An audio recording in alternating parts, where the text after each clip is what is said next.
let's go ahead and start the recording. All right. And if you guys want to follow along, go for it. If you guys want to write notes, go for it. I'll try and make it nice and simple for you guys to understand during this process. All right. So we are talking about hydrogen NMR, specifically hydrogen 1 NMR. So this is going to be the analysis of H1. And H1, that's just a hydrogen with a mass of 1. And if a hydrogen has a mass of 1, it has 1 proton, 0 neutrons. So we just tend to call this like proton NMR. So we use the nuclear spin and radio waves to essentially measure this stuff. And that is a very interesting topic. And I'm sure some of you guys, especially those that are chemistry nerds like me, would love to learn more about this. But we don't go into the aspects of how NMR works. We're just looking at what NMR is going to measure. When we talk about NMR, the actual acronym is going to represent nuclear resonance or magnetic resonance.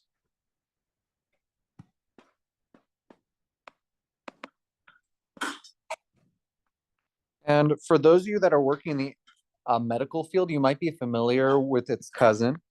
That would be an MRI machine. So that would be magnetic resonance imaging. They both basically follow the same principle overall. So we're going to be talking about NMR today. And when we look at NMR, we're analyzing these protons. These protons are going to give us all the information we need to really analyze an organic structure. Because think about it, almost all of your organic structures contain hydrogens. And each hydrogen has its own way that we can describe it. So we're looking at a couple things today for hydrogen NMR. So we're going to look for a spectrum feature. And we're also going to look at what it means. So think about like when we were doing, or when you guys were doing IR. In IR, you had a couple spectrum features, right? You were looking at the position, so the wave number, and you were also looking at the intensity or the shape of the peak. So those are 3 different aspects of the NMR, or sorry, of the IR that gave you information about what functional group you're working with. For us, we're going to be looking at 4 different features in hydrogen NMR. Specifically, we're going to look at the number of signals. We're going to be looking at the splitting pattern. We're going to be looking at the area under the signal. Or this is more commonly referred to as integration. And then lastly, we're going to look at chemical shift. And what do all of these mean? We'll talk about these a lot more in detail in each part of this hydrogen NMR section. But to keep it nice and short, this top one, the number of signals, represents the number of sets of non-equivalent hydrogens. As for the splitting pattern, this represents the number of non-equivalent neighboring hydrogens.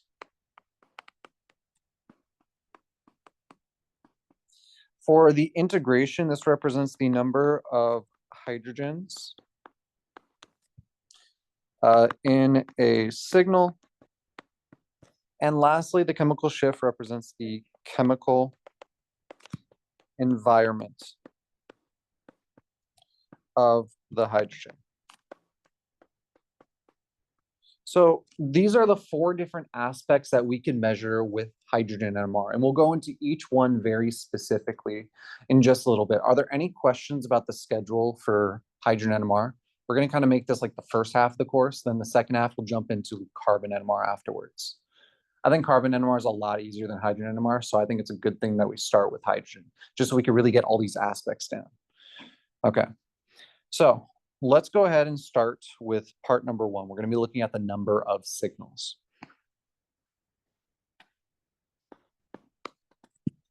number of signals. So for the number of signals, let's go ahead and build us a molecule right now. For our molecule, we're going to be looking at your favorite thing to drink. This is ethanol. All right. So we got ethanol right here. And when we're doing NMR at first, I'm going to start with a lot of Lewis structures, and then we'll build our way into more of the organic line dash structures.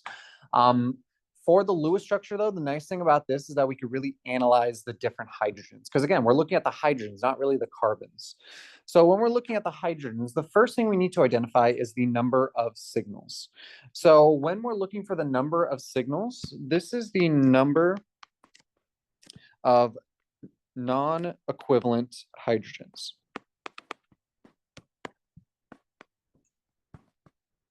So what does that mean, non-equivalent hydrogens? I want you to think about 2 or 3 different hydrogens for me. This guy, and this guy right here. And you guys know about free rotation and Newman projections, right? You've touched that in lecture at least. So you know that that carbon on the end has the ability to rotate around in its Newman projection. And that rotation means that any one of those 3 hydrogens can basically switch positions. If they are different from each other, they could switch positions. And since they aren't different from each other, they're going to look exactly the same. So the idea is that if we have free rotation, so free rotation allows hydrogen to have the same patterns, or pretty much the same signal in this case. So let's go ahead and say that every single one of those hydrogens on the end are going to be represented by the same proton. So in this case, we're going to call all of these proton A. So proton A in blue. Now I want you to think about these 2 hydrogens right here. This hydrogen and this hydrogen right here. Both of them are basically the same hydrogen as well. You could swap them around and it makes absolutely no difference from each other. So for that reason, we're going to call both of these hydrogen B. Now, for the hydrogen coming off the oxygen right there, that's totally unique from all the other guys, right? So since it's totally unique, it's the only one bound to an oxygen, that's got to be a totally different hydrogen as well. So that's going to be hydrogen C right there. So in this structure, we have now labeled every single hydrogen. And what that means is we can figure out the total number of signals. So if you count up the number of different hydrogens that we have in total 3 signals, which means that we have 3 unique hydrogens. So that's the first thing we're going to analyze, is really how do we figure out how many signals we have for each chemical structure. So given that we now looked at the that structure right there, let's go ahead and try out another one. So you might be able to recognize some of these and figure out how many signals they have pretty easily. So I'm going to give you this structure right here. So that's 1-chloropropane.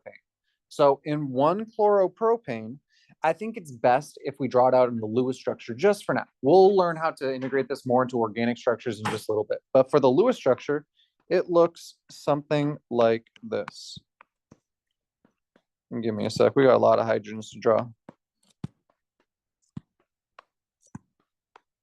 So that is going to be our structure for 1-chloropropane. Now remember, we know that those hydrogens on that last carbon over there, the one opposite of the chlorine, that guy is definitely going to have all the hydrogens be totally the same as each other because we have free rotation. We have the ability to say, hey, each hydrogen could basically replace one another. So all of these are going to be hydrogen A in this case. Now we could go to that carbon right in the middle of the 3 carbons, and we'll notice that those 2 are on the same carbon group. So we could call these guys hydrogen B. And then lastly, the hydrogens that are closest to the chlorine group, we'll call all of these hydrogen C. So again, how many signals do you guys think we have? Yeah, we have 3 signals. Why do we have 3 signals? Because we have 3 unique hydrogens. So that's how we're going to be analyzing different kinds of signals. Now let's go ahead and try something a little bit more complex. What if instead I gave you isopropyl alcohol or 2-propanol? So for isopropyl alcohol, let's go ahead and draw the Lewis structure, because again, I think the Lewis structure is going to make this look a lot easier.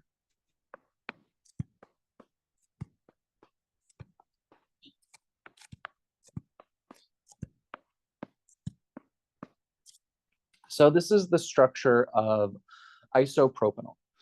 So for isopropanol, let's go ahead and start analyzing some unique hydrogens. So why don't you guys try? Where's a totally unique hydrogen that is not seen anywhere else? I recommend looking at that oxygen. Wouldn't that oxygen one with the hydrogen, it's the only hydrogen attached to an oxygen right now, that's a totally unique one. So let's go ahead and call that A. And also, take a look at this carbon right here. It's attached to only a single hydrogen. No other hydrogens anywhere near that carbon. So like that's definitely a unique one as well. So let's go ahead and make that one B. And then lastly, I want you to take note of the symmetry of this molecule. I've intentionally drawn it like this just so you could see that this structure has a plane of symmetry. So right down the middle, we have a plane of symmetry,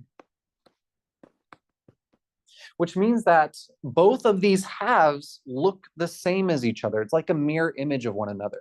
So since it's a mirror image of one another, what that means is the hydrogens on both sides of that mirror are going to be equivalent to each other as well. So we could say that each one of these hydrogens on the right, which we could agree, all those are C hydrogens, right? Because we have free rotation. We know that the hydrogens could replace one another. The hydrogens on the right must be equal to the hydrogens on the left. So again, quick question for you guys. How many signals do we have inside this molecule? 3. Yeah, so I know these all have 3. I swear we'll get to one that doesn't have 3. So we have 3 signals again. So this plane of symmetry, some good notes to take on this is that things on opposite sides are going to be equivalent. And this is the more important note, in my opinion. If they're on the plane of symmetry,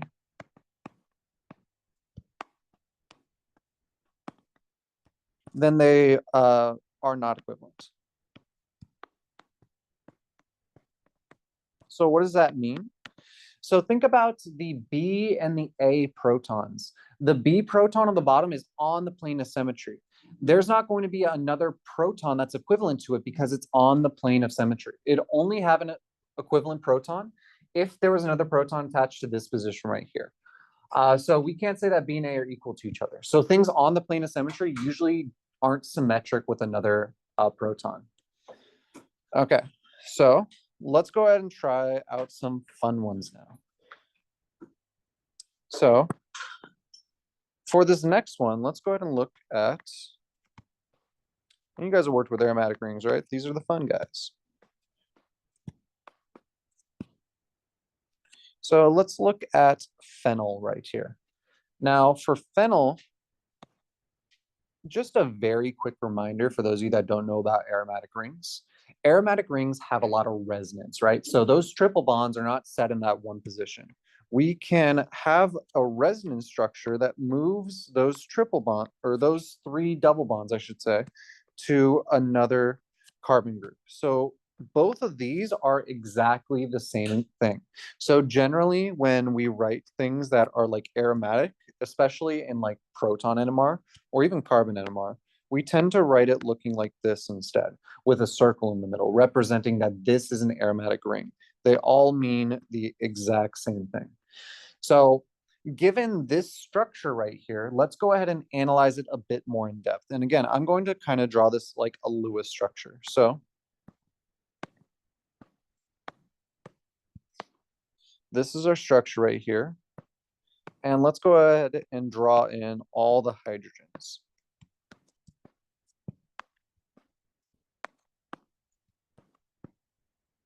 So I want you guys to think about this for a sec. Give yourselves like 30 seconds.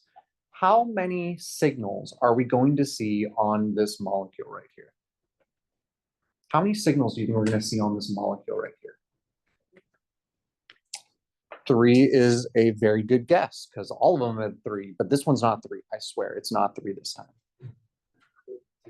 2, good guess, not 2.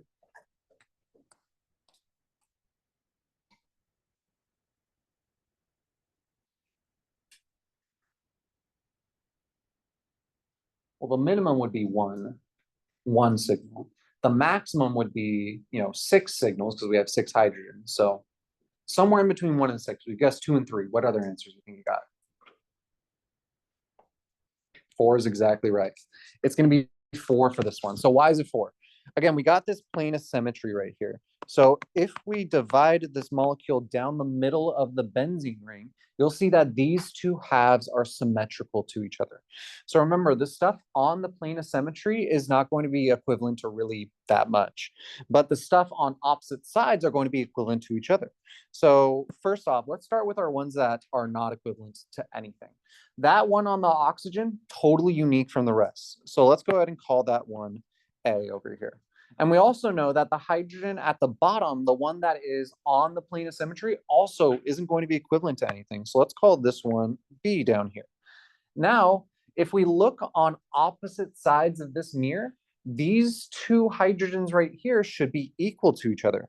So that means we go ahead and label this one is C and this one is C. And then also these two hydrogens should be equivalent to each other. So this should be D and this should be D. So in total, we have 4 signals for this guy. 4 unique hydrogens in this case. So we basically have a plane of symmetry for that C proton and for that D proton. They aren't going to be equivalent to one another. So questions on anything about the signals so far? Okay. We're going to keep practicing because signals are a really important part to how we understand stuff. So let's go ahead and look at this guy right here.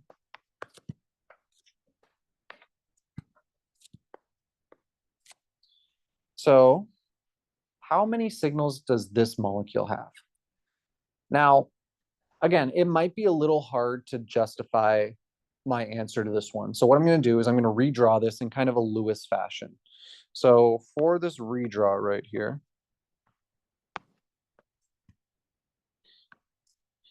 we are going to put oxygen, carbon, carbon, and then we got a lot of hydrogens to input.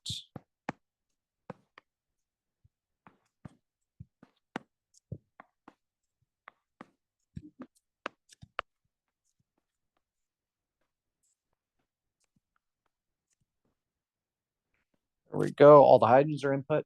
And now I wonder if you guys could really see how many hydrogens we have in this structure. So we have 2 planes of symmetry, right? One plane of symmetry we could draw dividing the molecule directly down the middle with a vertical line. So this is one plane of symmetry right here. So everything on each half looks exactly the same, right? Now, also, we have another plane of symmetry, one that specifically goes across the whole molecule right here. So those are our 2 planes of symmetry. Now, given this, let's start with the easy ones. So this carbon right here has these 3 equivalent protons. So let's call all of those A. But if we go to the other side of the mirror, we're going to notice that all of these protons are equivalent. So let's call all of those A as well. And then we also have this carbon right here with 2 protons on it and this carbon right here with 2 protons on it. All of those guys are going to be the same. So let's call this one B, B, B, and B. And then I want you to take a note of this aromatic ring right here. So for this aromatic ring right here, this proton is going to be equivalent to this one, right? But also, if we look at the other side of the mirror going in the horizontal direction, this proton should be equivalent to this one. So if this proton is equivalent to this one, and this one's equivalent to this one, then shouldn't this one be equivalent to this one as well? So that means all of them are represented by the exact same proton. So all of those are going to be C. So how many signals should we have for this molecule right here? 3. So we have 3 signals. Now I want you guys to try these ones out. So I'm going to give you 3 different molecules.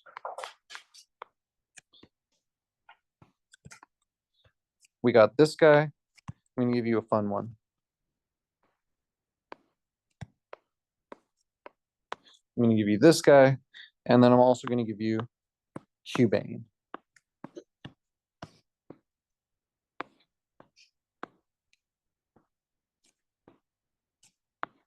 And then all these shaded in parts just means that this is the carbon groups that are in the front. So how many signals do you think the following three molecules have? Yeah? I just have a question about the last example. Sure. Because for like the horizontal plane of symmetry, you said that if it's on the plane of symmetry, it's non-equivalent. So I guess I'm confused about the hydrogens on that. So when I'm talking about this plane of symmetry right here, I'm specifically referring to like, not necessarily going across the plane right here. We learned earlier that this one is free rotation, so it can rotate and we can easily put this hydrogen up here, this hydrogen over here, and so on.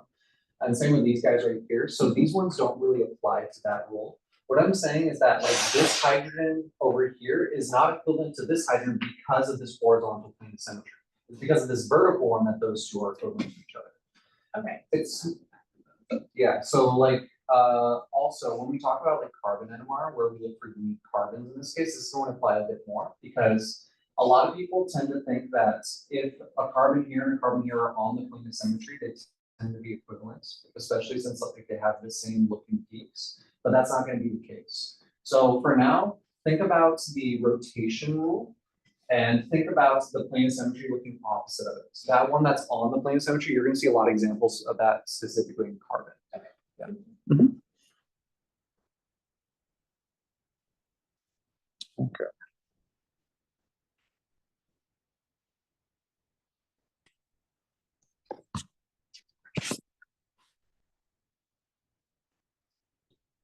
I'm going to give you guys like another minute and a half to give these ones your best shot.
I'm going to give you guys like another 30-ish seconds. If you can't figure it out, at least guess. Pretend it's a multiple choice answer. You should at least have a 25% shot at guessing, you know?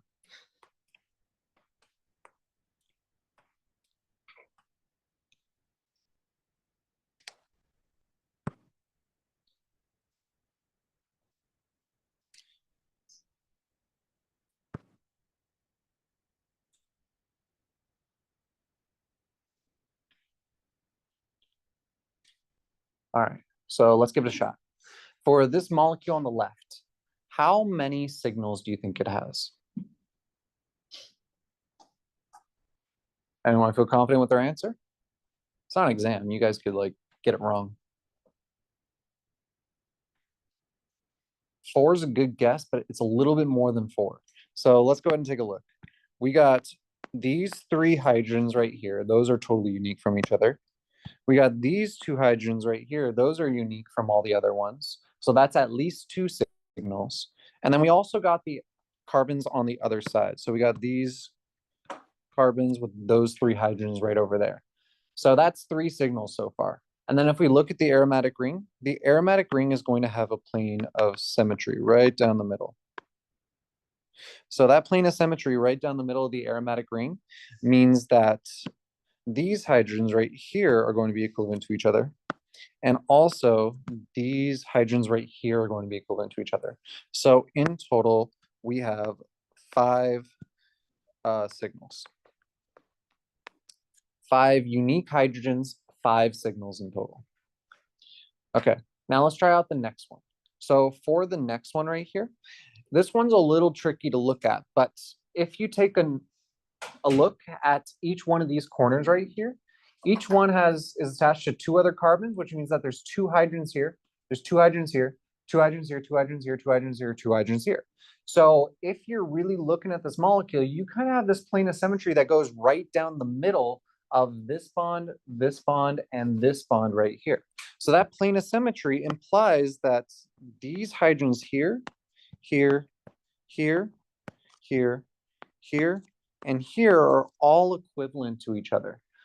They are all shaped exactly the same. And lastly, we have a hydrogen here and here. So what that means is in total, we have two signals.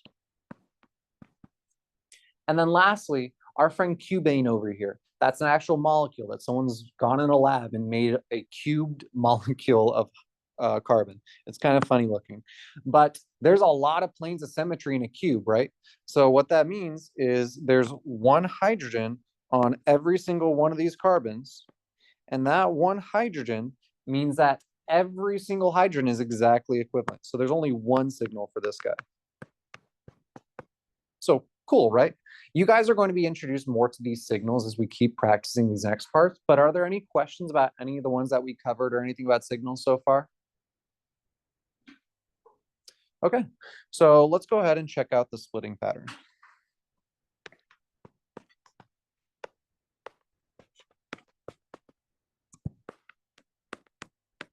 So the splitting pattern, which might also be referred to as multiplicity,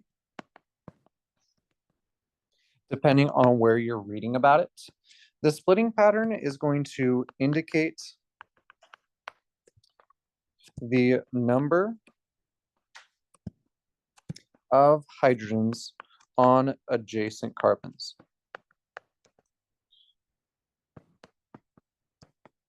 So the way I like to think about this, by adjacent, I mean the number of neighbors.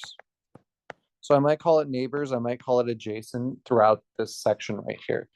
Now, what we're going to specifically do is we need to look 3 sigma bonds away for neighbors. And you guys know what a sigma bond is, right? That's not new to you guys? Perfect. So we're going to look 3 sigma bonds away for the neighbors. So what we're going to do is we're going to look at our friend 1-chloropropane. And for 1-chloropropane, I am going to rewrite this a few times, and you'll see why in just a little bit. So this is the molecule we worked with earlier, right? And it has 3 signals. So each of those 3 signals, I am going to go ahead and analyze the splitting pattern for each. All right.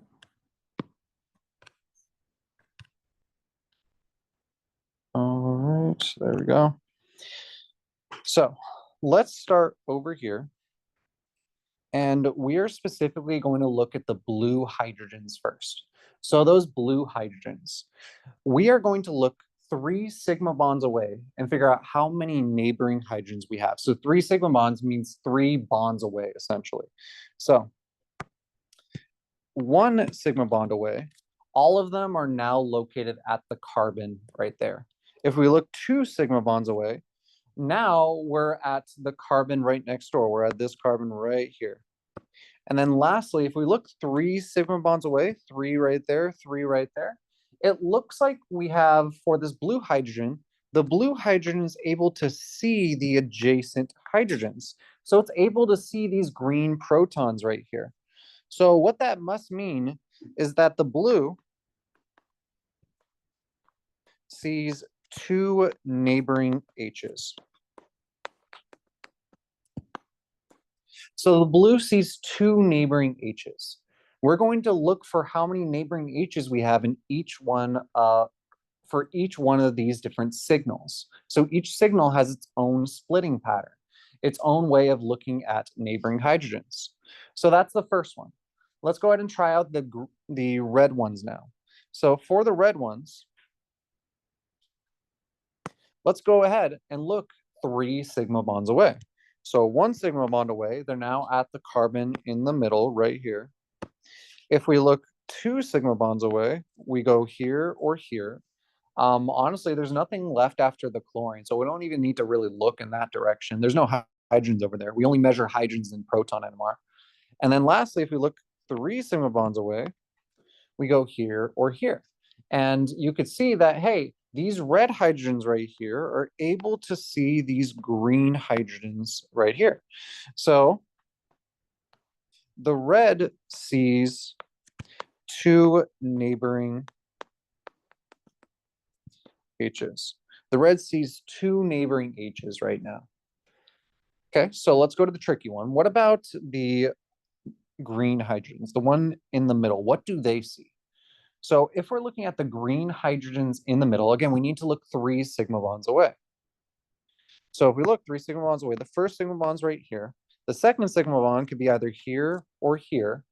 And then the last sigma bond could be here, here, here, here, or even here. The one at chlorine we don't really care about because there's no hydrogens over there. So it looks like these green hydrogens can see these hydrogens right next door. And remember, we have free rotation, which means that that last hydrogen could also be observed by the green hydrogen. So the green hydrogens could observe every other hydrogen in the spectra. So what we could say is that green sees 5 neighboring hydrogens. So that's the pattern we're seeing with all of these guys, is how many neighbors does each one have? Now, given that we know how many neighbors each one has, we can give it a splitting pattern. So the splitting pattern is going to look something like this. So we're going to look at N, which is the number of neighboring hydrogens. And then we're going to compare this to the splitting pattern that's observed. And for the splitting pattern, it's always going to be the formula n plus 1. N plus 1 for the splitting pattern. So let's go ahead and start with the blue protons. So for the blue protons, how many neighbors did it have? 2, right? Yeah, we got 2 neighbors. So its splitting pattern, we're going to do 2 plus 1, n plus 1. That's going to give us 3 for the splitting pattern. What does that 3 mean? It means that this signal is going to show up as something that we like to call a triplet. So our peak is going to be in the shape of a triplet. I'll talk exactly what these shapes look like in just a sec. But for now, let's call it a triplet. As for the red hydrogens, how many neighbors did the red have? It had 2, right? So we got 2. So what's its splitting pattern? How many splits should we see? You should see 3, right? Because 2 plus 1 gives us 3. So this one is going to be a triplet as well. And if we look at the green hydrogen, so the green hydrogen, how many neighbors does the green hydrogen have? It has 5, right? So green sees 5 hydrogen neighbors. So we're going to put 5 right here. What's 5 plus 1? That's got to be 6. So when we have 6, we tend to call this a multiplet. So when we have a splitting that's greater, 5 or greater, so greater than 4, we consider that to be a multiplet, which just means it has a lot of individual peaks. So let's talk about just general patterns that we see. So we're going to look at the number of neighboring hydrogens. All right, and let's also look at the splitting. So this is going to be just a general list for you guys. Okay. So for this general list, let's imagine that we have 0 neighbors, which can happen. That means our splitting pattern is going to be 1. We tend to refer to this as a singlet.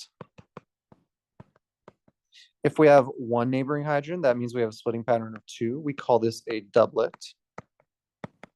If we have a splitting pattern of 2 neighbors, that means we have 3. And you guys saw this one before. This is our triplet. If we have 3 neighbors, we have 4. This is going to be a quartet. And then I'm just going to show you one more for fun. This is going to be if we have 4 neighbors, we call this 5 splitting, we call this a quintet. Now, like I was saying a second ago, if we have anything that is 5 or higher, we consider all these to be multiplets.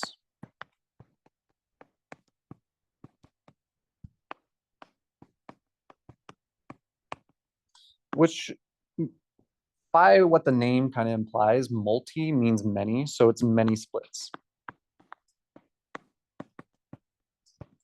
So there are names for some of these bigger ones, but at a certain point, the NMR gets really hard to read because these are really, really tiny features that we might not be able to visually analyze. So we tend to call anything with 4 neighbors or greater multiplets. So even though they do have names, we don't always discuss it or write down, I should say, what those names are going to be. So let's go ahead and look at what these peaks might look like. So on the x-axis, we measure a thing called ppm, and the signal is going to show up from that ppm. So if we're working with a singlet, so a singlet where n equals 0, your singlet peak is going to look something like that. If you're working with a doublet would look something like this. This is where your n equals 1. If you're working with a triplet has like kind of the middle peak, almost twice as tall as the other 3 peaks. This would be your triplet, where n equals 2. If we're working with a quartet, again, the middle peaks tend to be twice as tall as the outside peaks. So this right here would be a quartet, where n equals 3. And I'm going to show you a quintet, and you might be able to see why we don't really give this one a name. We just call it a multiplet, because at a certain point, these peaks are going to be really, really hard to analyze. But this is your quintet, which has an n equals 4. So let me give you one more. And I want you guys to try and figure out what it is, whether it's a singlet, doublet, triplet, quartet, or multiplet. So are you ready? It's going to be tough. I don't mean to make it tough for you guys, but like it's going to be tough. There we go. That's our peak. What do you think it is? It's a multiplet. That's a multiplet right there. This is what the majority of multiplets look like. So your n value is going to be greater than 4 in most cases. So multiplets are literally really hard to analyze, and that's why I drew it like this. You're going to see some peaks that look really funky, really janky, and that's okay. It's not going to be that hard to analyze because we have all these other features that we can use, such as the number of signals. We could look at the integration. We could look at the chemical shift. All of that's going to give us information if we can't use the splitting pattern in this case. So, questions about splitting patterns so far? Is all this making sense? Yeah? Okay. So let's go ahead and let's check out some weird patterns just real quickly. So I'm going to give you isopropyl alcohol again. So we got isopropyl alcohol right here.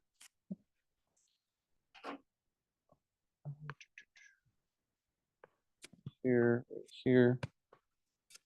And then let's go ahead and give it some hydrogens. Remember, we have 3 unique hydrogens on this guy. And then we got 1 hydrogen right here, and we got 1 hydrogen right here. So those are our 3 unique hydrogens in this case. We have 3 signals. So what do those 3 signals look like? And I want to make one very quick note, is that heteroatoms, specifically O and N, they don't split. So they do not split in this case. So the way I want you to think about it is like you see that oxygen with the hydrogen directly attached to it. That oxygen and hydrogen are kind of like their own unique thing. They don't like neighbors. They're just like, hey, I'm going to ignore every neighbor that's nearby. And all the hydrogens on the structure are also going to avoid that neighbor. They don't like each other. So because they don't like each other, it's kind of like we created a boundary right here where the red hydrogen can't see the blue hydrogen, like there's a wall in between them. And the blue hydrogen can't see the red hydrogen because, you know, there's a wall in between them. So what that means is when we are analyzing the neighbors and when we're analyzing the splitting, let's start with our red hydrogen. So for a red hydrogen, we're going to assume that because there's like a wall in between them, because of that heteroatom, it's going to have zero neighbors. Zero neighbors, which means its splitting pattern should be what? What's the name of that peak when it has zero neighbors? Singlet, right. And let's go ahead and check out this blue one. So for the blue one, how many neighbors does that guy have?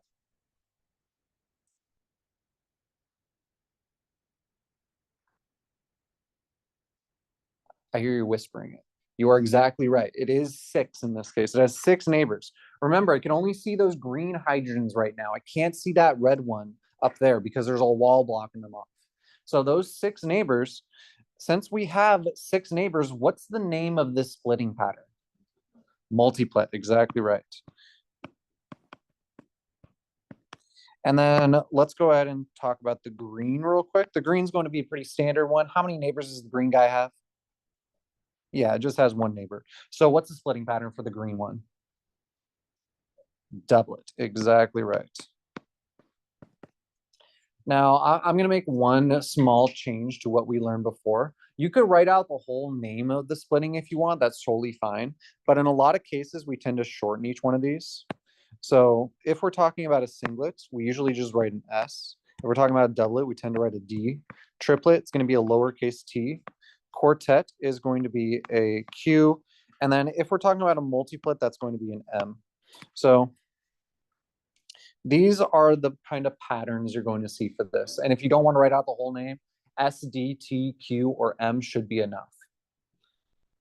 All right. So any questions on this? Quintet, it'd probably be a lowercase q.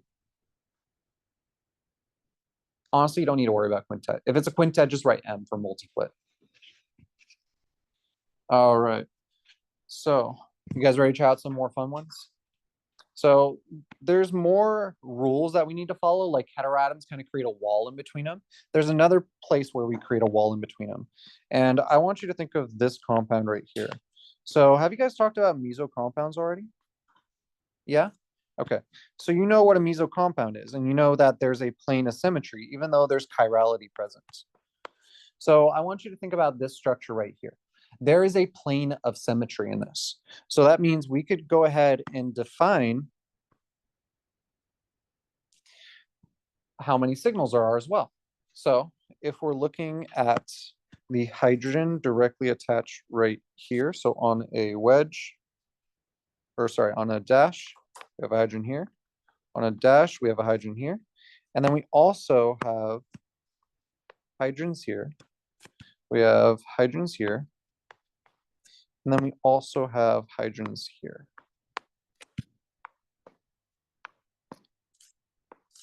So when we look at this plane of symmetry is going to give us 3 unique hydrogens, meaning 3 signals, right? So 3 signals in this example. Now, what are the signals? Now, for this one, the next rule we need to follow is that symmetric hydrogens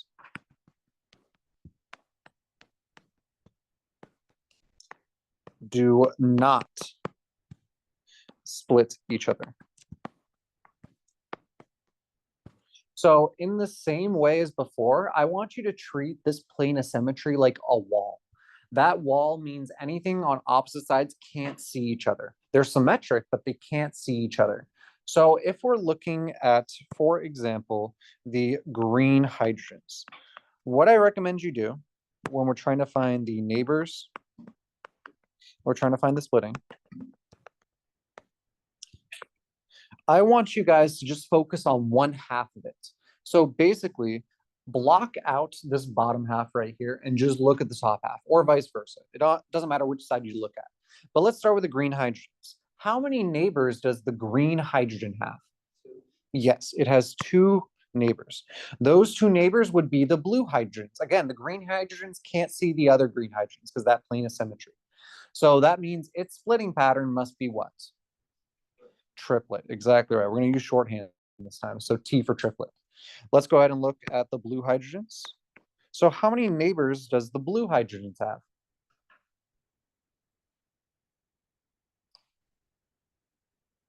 Not two. It have three, right? The blue hydrogens can see the red hydrogen and the green hydrogens. So that's going to be three neighbors, which means its splitting pattern is what? Quartet, exactly right. So we're going to write Q for quartet. And then what about the red hydrogens? How many neighbors does the red hydrogens have? It'd be two in this case, exactly right. So that's going to be a triplet as well. So that's the pattern we're going to see for this molecule right here. So why don't we try one for you guys? We're going to practice this. Let's go ahead and look at the following molecule. So we got a nice aldehyde right here. So for this aldehyde, what is the number of signals? Let's start there. How many signals does this guy have right here?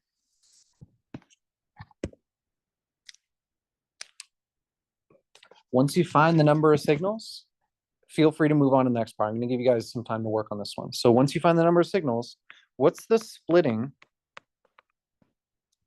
of each signal?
All right, I'm going to give you guys another 30 seconds. Try and figure it out. Try and do your best right now.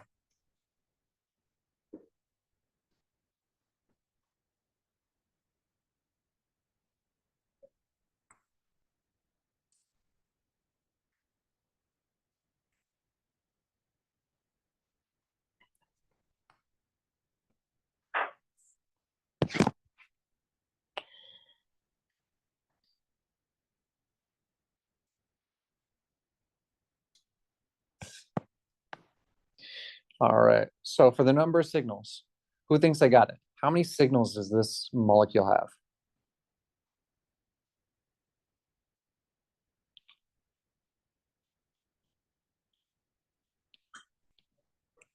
Four is exactly right. This guy has four signals.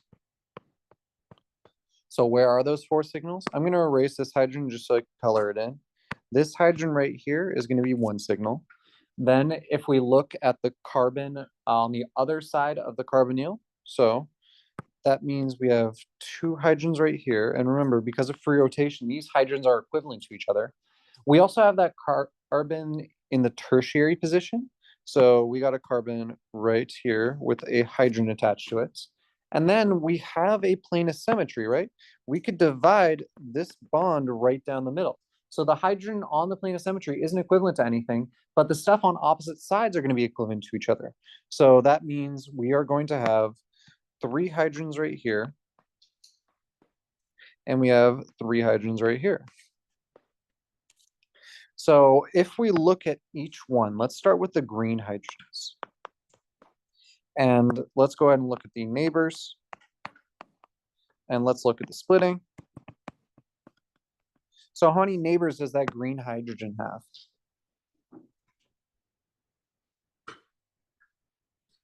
Yeah, it has two, right?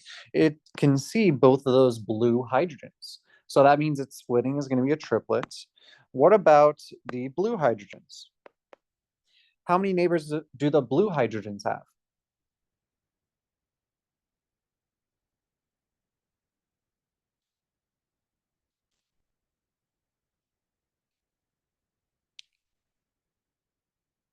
It'd be 2 in this case, right?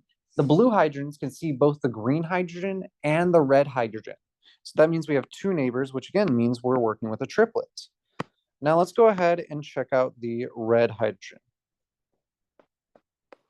So for the red hydrogen, the one on that plane of symmetry, kind of hidden behind the yellow line, how many neighbors does the red hydrogen have? 8, exactly right. We have 8. So what's its splitting pattern? Multiplet, exactly right. So we'll put a big ol' M right there for multiplet. And then lastly, let's look at the purple hydrogens. So for the purple hydrogens, how many neighbors do those guys have? Just 1, exactly right. 1 neighbor, which means that it's going to be what kind of splitting pattern? Doublet. So D for doublet. So that's how we're going to be analyzing the splitting patterns in this case. Any questions about splitting patterns or anything like that so far? Okay, let's go ahead and go to the next one. We're going to work on some integration now. So I'll scroll back to the top and kind of give myself some space up here.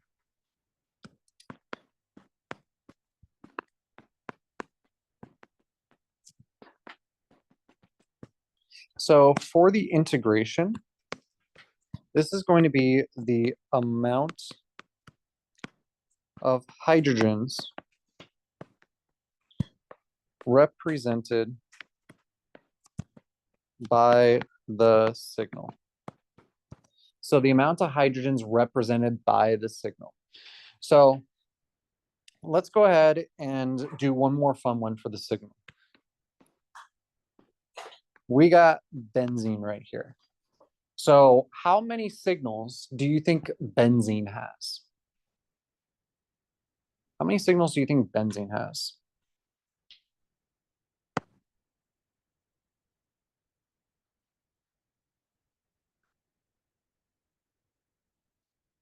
This one is a little bit tough to kind of figure out.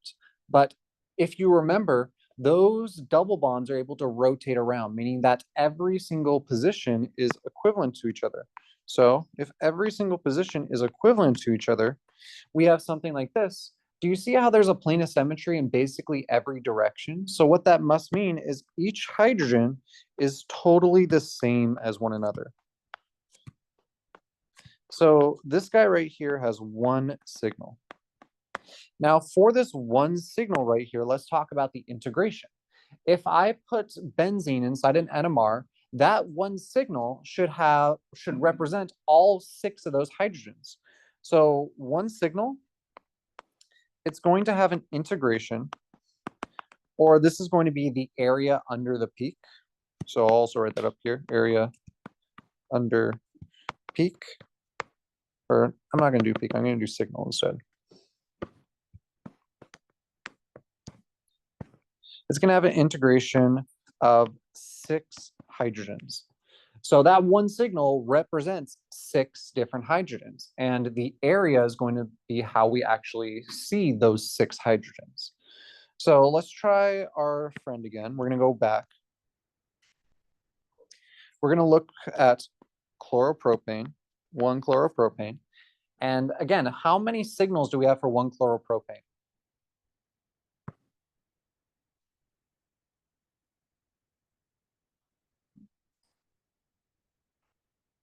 We did work on this one earlier. Yeah, it's going to be 3. If you have to guess 3. So we have 3 different unique hydrogens on this one. So those 3 signals, if we're talking about, let's say, the blue protons, the ones I have marked in blue right there, we have an integration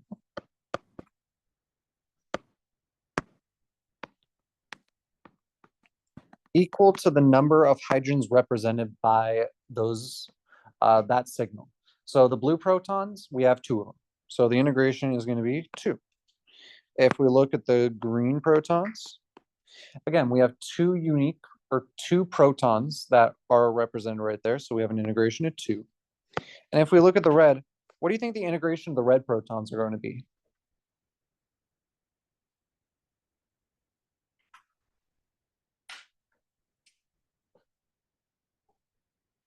It'd be 3, right? Because there's 3 protons represented by the red signal. So the integration is just the number of hydrogens represented by the signal. So these different integrations are literally just based on how many of the same hydrogens represented by that one signal. So blue's 2, green's 2, and red is 3. So let's try out a fun one. What about something like this?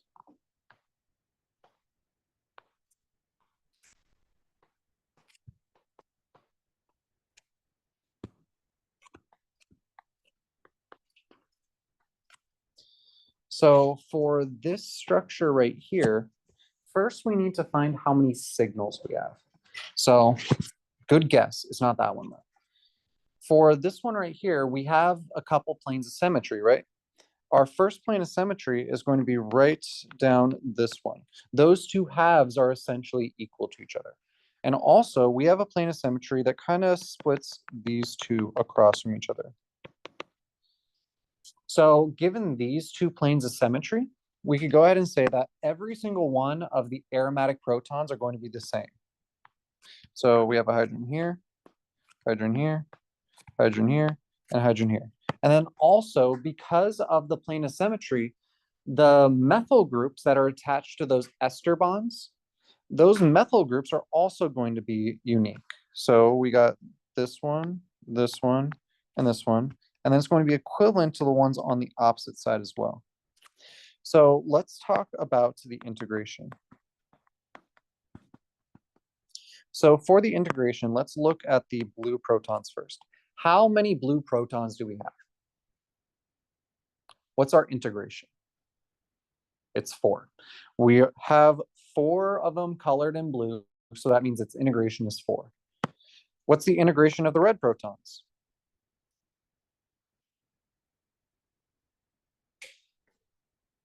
It'd be 6, right? We got 3 on one side, 3 on the other side, so that's 6 in total.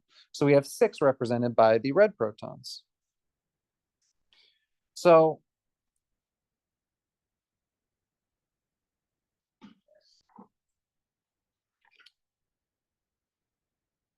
that's about it for the integration. Honestly, integration is the easiest one. I just want to throw in there before we get to the most complex one. So our last one is going to be the chemical environment.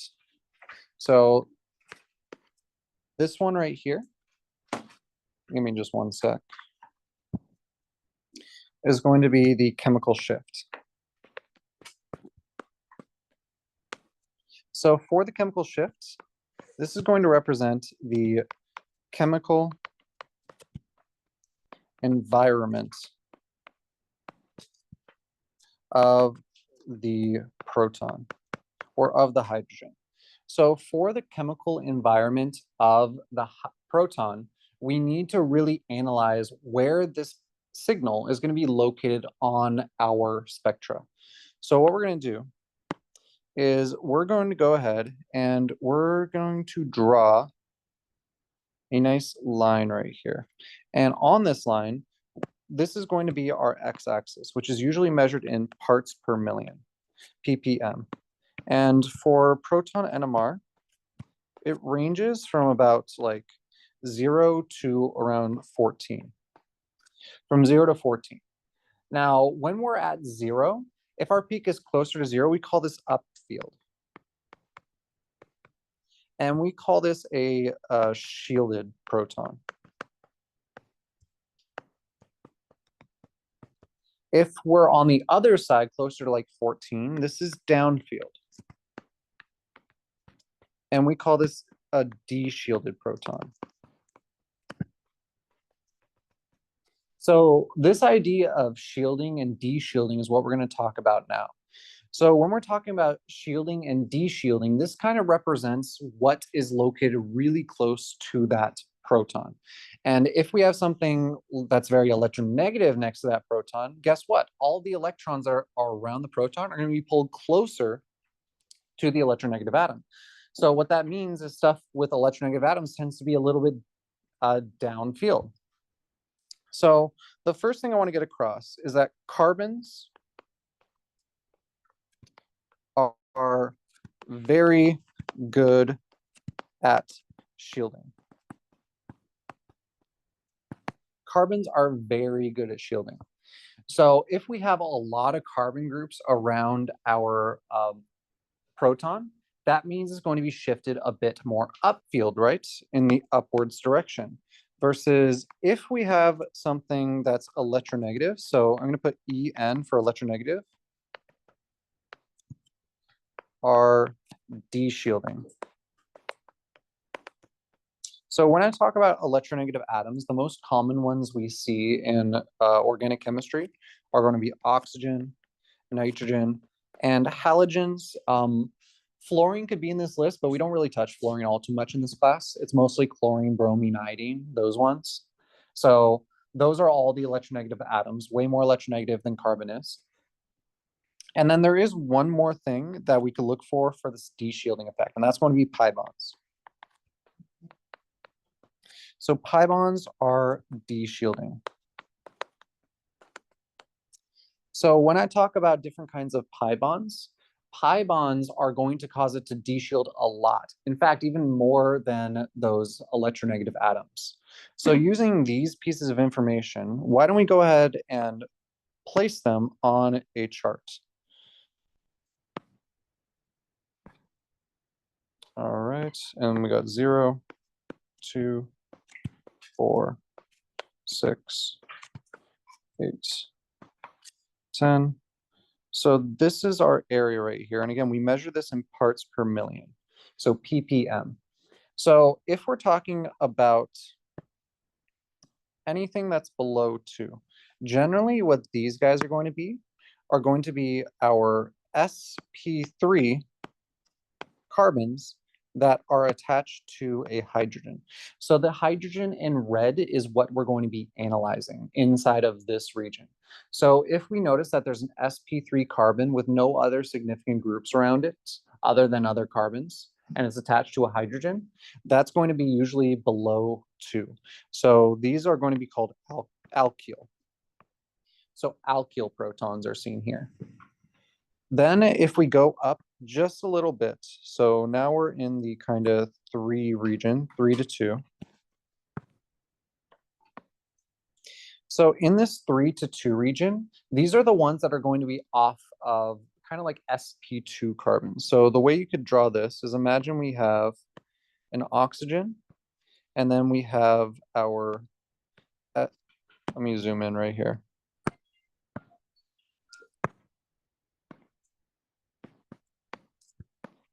So imagine that this is an sp3 carbon right here.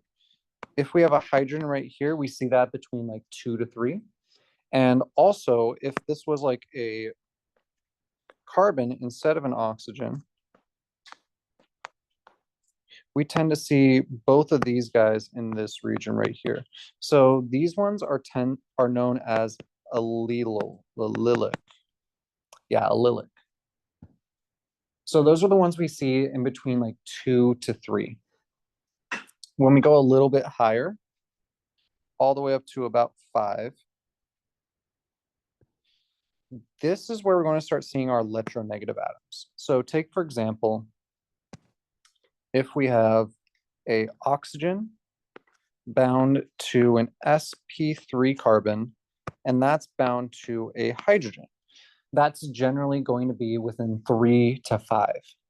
If we're talking about nitrogen, so we have a nitrogen attached to a sp3 carbon, and that's attached to a hydrogen, we tend to see this also between 3 and 5. And lastly, if we had a halogen of some sort bound to a carbon that's sp3, and this is going to be bound to a hydrogen, that's also going to be inside this region. So that's what we're going to see specifically right here. And think about it, the more electronegative it is, the more it's going to de-shield it. So between the oxygen carbon hydrogen and the nitrogen carbon hydrogen, which one do you think is going to be a higher ppm? The one with oxygen or the one with nitrogen?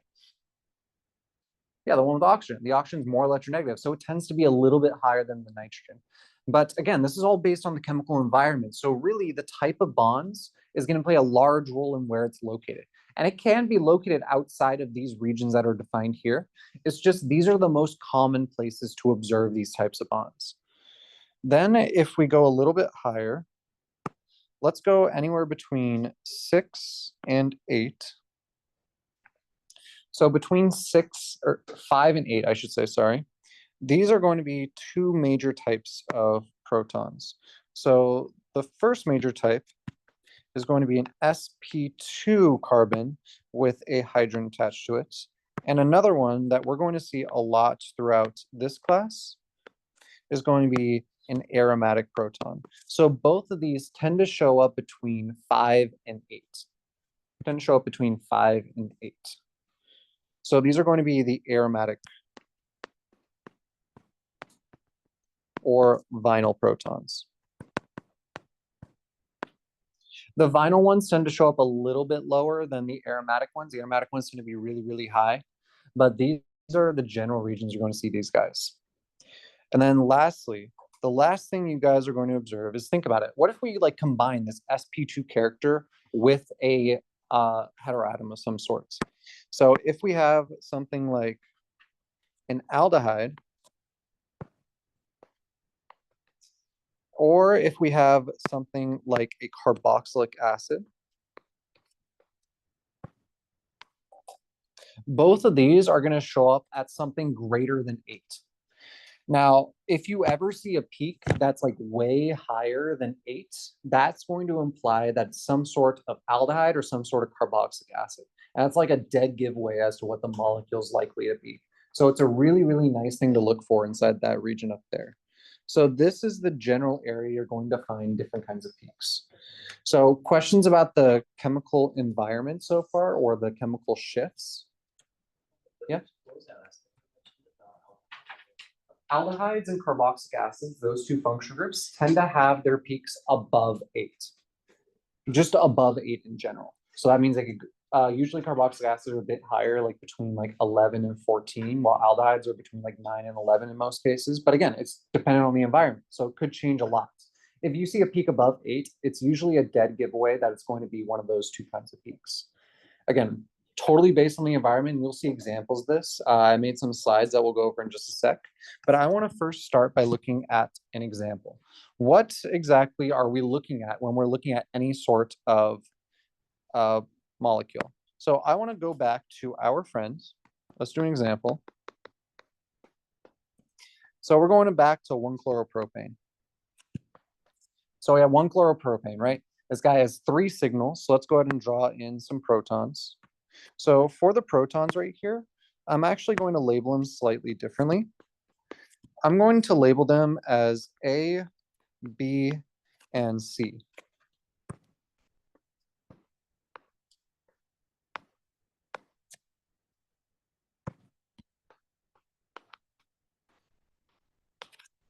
So for these different protons, we could go ahead and create a table. And on this table, we are going to be measuring the following. So we're going to have a signal label. We're going to have a shift in ppm. We're going to have a multiplicity or splitting pattern.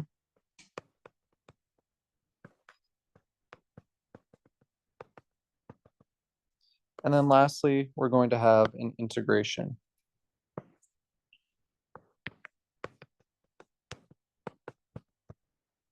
So for these different protons, let's start with C. I'm going to start with C. So for the signal that's labeled C, the red proton, this one is going to have a shift as from what you guys might remember in the previous one. And this is a little bit weird just because usually we're given the spectra and then we need to match it to a molecule of some kind. So you'll usually know the exact shift. In this case, I'm just going to put a range. We know that this is somewhere between 3 and 5 ppm.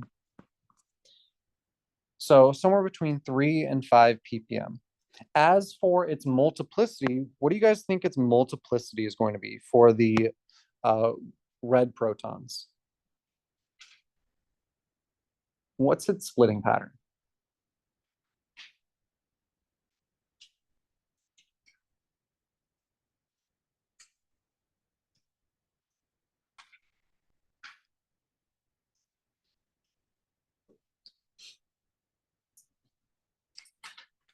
So let's think about the number of neighbors. It has two neighbors, you're right, but it's not two for its multiplicity. So if we look at its neighbors, it has, can see these two green protons right here. So since it has two neighbors, that means its splitting pattern is 2 + 1, that's 3. So this one's going to be a triplet. And then how many hydrogens are represented by the C protons? 2. So we have an integration 2. So that's what we're going to observe for the C proton. Let's go ahead and check out the B proton. So for the B proton, its range is going to be somewhere less than 2. We don't know exactly where it's going to be, but we know it's going to be less than 2.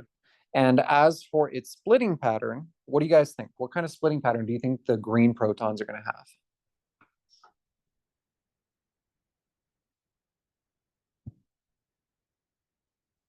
Yeah, it's a multiplet. The green protons could see both the red and the blue protons, so 5 neighbors. That means a lot of different splittings, so we just call it a multiplet. And then how many green protons do we have? Just 2, right? So it's integrations 2. And let's check out the blue protons last. That's peak A. So again, this one's going to be less than 2 ppm. And this one is going to have the 2 green neighbors. So since we have 2 green neighbors, that means its splitting pattern is going to be a triplet. And its integration, what do you think its integration is going to be for the blue protons? It'd be 3, right? So we have 3 different protons represented by that blue peak. Now I want to make one little note for you guys. Between the blue and the green protons, peak A and B, which one is closer to the chlorine? The green protons or the blue protons? The green ones are closer. And since this is all about the chemical environment, what's located around our protons, since we're closer to the chlorine with the green ones, that must mean the green peaks are a higher ppm than the A protons.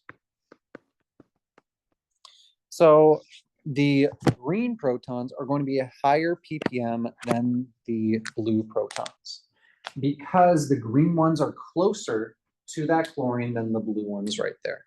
So why don't we go ahead and look at this exact spectra for 1-chloropropane.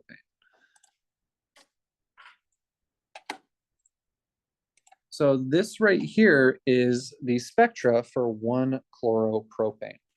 And I want you to just take note. Look back at that table we made a second ago.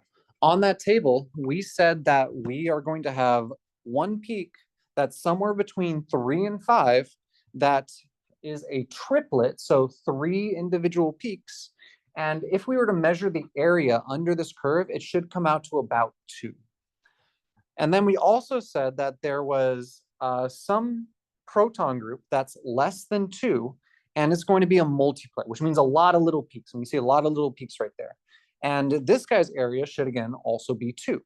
And then for this last one, we said that there was something that's lower than the green protons. Those would be the blue protons. And this one's going to be a triplet right here. And its area should end up being 3. So this is what the different kinds of spectras are going to look like inside hydrogen NMR. So questions on how we identify chemical shifts and stuff like that? Okay, we're going to discuss this a little bit more in just a sec. I think it's time for us to take a nice 10-minute break. 10-minute break sound good? Let's take a 10-minute break. We'll come back and we'll get right back into this afterwards.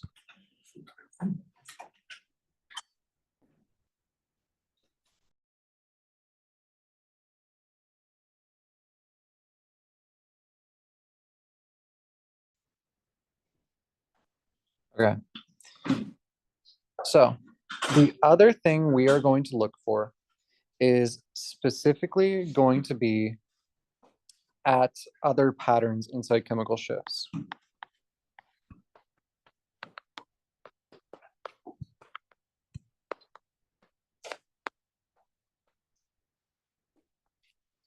So the other patterns in chemical shifts are specifically just like amines and alcohols.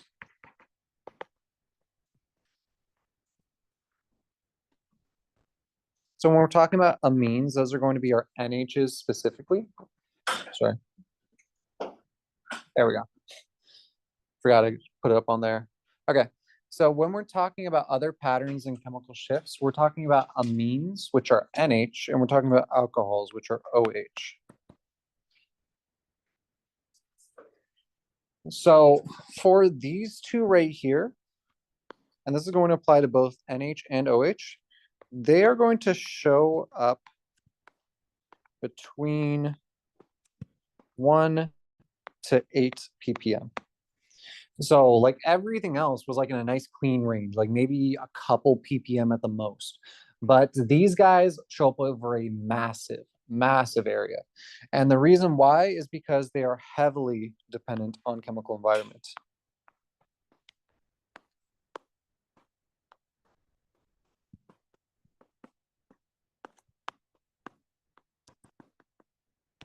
Like if you're running your proton NMR and you have an alcohol or an amine, literally the humidity in the air is going to change where that peak is. So on a day-to-day basis, this peak might show up at a different position than it did the previous day. So it's like extremely dependent on the chemical environment, both within the solution itself, as in the environment you're working in, as in the temperature you're working with. All of that's going to make a huge change in what that ppm is going to be. And for this reason, I do want to bring up one thing. I'm not sure if you're tested on this, but it was inside the notes. So we're going to talk about exchanging protons. So for exchanging protons, I want you to think about an amine real quickly. And for this amine with one hydrogen, we usually run NMRs inside a solution of some kind. So we dissolve our compound in a solution of, let's say, water. So we're going to dissolve this in specifically D2O, and I'll talk about why in just a sec. But when you have D2O present, which is just deuterium oxide, it's water with deuterium instead of hydrogens, it's going to convert itself into something like this. It could exchange protons with the environment and attach a deuterium to it instead of a hydrogen. Now, why is that significant? Let's go over this hydrogen right here. So this one is going to be visible in 1H NMR. It is totally visible. We could see that proton right there. But if we compare that with the deuterium right here, this is going to be invisible in H1 NMR. Why is that the case? Because H1 NMR literally just measures that. It measures a proton. It doesn't measure deuterium. So when we're talking about H1, this is going to be 1 proton and 0 neutrons. 1 proton and 0 neutrons. Compare that to deuterium, which is H2. That's the same thing as D. So deuterium is just D or H2, which is going to be 1 proton and 1 neutron. So deuterium is not observed, but a proton is observed, just a single proton by itself. So when we tend to dissolve samples for hydrogen NMR, we tend to dissolve them inside of a deuterated solvent, which just means that instead of hydrogens, we dissolve it mostly in deuterium. But the thing about deuterium, it's really expensive, really hard to get. If you ever get your hands on D2O, like take a dropper and just taste it. It's kind of funny. It's really, really sweet. It's interesting. But like D2O is also not 100% pure. It's like nearly impossible to get 100% pure. So you almost always have a little bit of H2O present inside D2O, which means you have just like one peak inside there. It's something you just can't avoid, unfortunately. So you have that in solution and it can exchange protons to make it from the visible side to the invisible side. So that's like another reason, like, hey, we just can't see these alcohol or amine peaks in a lot of cases because we have a solution with some sort of deuterium, and that deuterium is going to be exchanging its protons with the proton of our sample. So any questions on the chemical shifts so far? Any questions about that? Okay, so I'm going to go back to the slides. All right, and I got a question for you guys. So on the screen right now, I have given you a hydrogen NMR. And your job is to try and match it to one of the three molecules. So you guys have worked on chemical naming before, right? So 1-propanol, that's going to be a propane chain, right? And the propane chain specifically has an alcohol on it, on the first carbon. So that's what 1-propanol represents. You guys have covered alcohols, right? Okay, cool. The other college I teach at hasn't taught about alcohols, and it's really annoying, to be honest, because I keep mentioning alcohols and I'm like, 1-propanol, like, what the hell is that? I'm like, it's a molecule. Okay, so 1-propanol will look something like this. All right, now 2-propanol means we got that alcohol group on the second carbon, so it looks something like this instead. And then I know you don't know how to name ethers yet, so you'll learn about that next semester, but methyl ethyl ether is going to look something like this. So that's methyl ethyl ether. So these are 3 different molecules. And trust me, they all have way different spectras. So which one applies to this spectra right here? Now I want to go over one more thing, because this is really common inside NMR, is that you're not given a flat number. These values right here represent the integrations. So these red values are your integrations. Now the integrations have a lot of different ways of being written. They could be written as some sort of line with a height to it. It could be written as a value at the bottom. It could be written inside a table. Whatever it is, the integrations are almost never going to be exact numbers. They are normalized values. And for the sake of simplicity, because you guys don't need to know more than just that they're normalized values, it just means like essentially about how many protons do you have. So like 0.7, that rounds to 1, right? So this is going to be 1 proton here. So it has an integration of 1 hydrogen. If we're talking about the one that's 0.9, what does that round to? It rounds to 1. What do you think 6.0 rounds to? 6, right? Yeah. Pretty easy. So that means we are going to look for a compound, one of these 3, that has 3 signals. 2 of the signals have 1 hydrogen, and 1 of the signals has 6 hydrogens. So how do we do this? Let's go ahead and analyze each of them individually. So if we're looking at 1-propanol up at the top, we have 2 hydrogens right there, got 2 hydrogens right there, and then we got 3 hydrogens over here.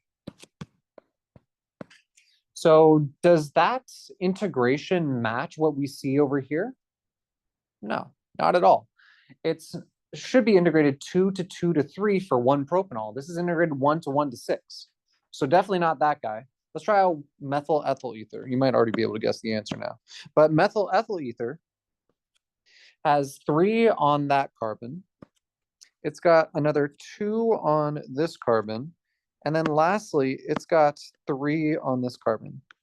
So this one should be 3 to 2 to 3 in this case. Is it 3 to 2 to 3? No. So it's not that one. And also, let's check out the 2-propanol. So we got one pretty unique one right there. We got 6 right out here. And then lastly, don't forget about the hydrogen attached to the oxygen. So we got this guy right here. Just circle this one. And we could also circle the other one just for the sake of clarity. So does the 2-propanol fit this pattern right here? Yeah, it does. It has 1 for that alcohol peak, 1 for the carbon attached to the alcohol peak, and then 6 for the 2 carbon groups that look exactly the same. So 1 to 1 to 6. So that one works for 2-propanol. So this is kind of the thing you're going to be doing, is you're going to be analyzing like, hey, do the peaks match up with the possible spectra that we're given, or the possible molecules that we're given? And then from there, it's like a puzzle. It's Sudoku. You guys play Wordle all the time, right? You know, Wordle of the day. It's a puzzle. You figure out like, hey, what letters are there? What letters aren't there? Same thing. Well, what's there and what's not there? And then match it to the correct molecule. So let's go ahead and practice another one. So is this ethyl acetate or methyl propionate? So for those of you that don't know, ethyl acetate, and I'm pretty sure you guys use this one in lab like pretty often. looks something like this. And methylpropionate looks something like this.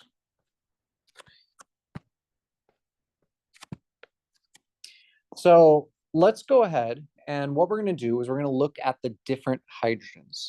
So we have unique hydrogen here with 3 protons attached to it.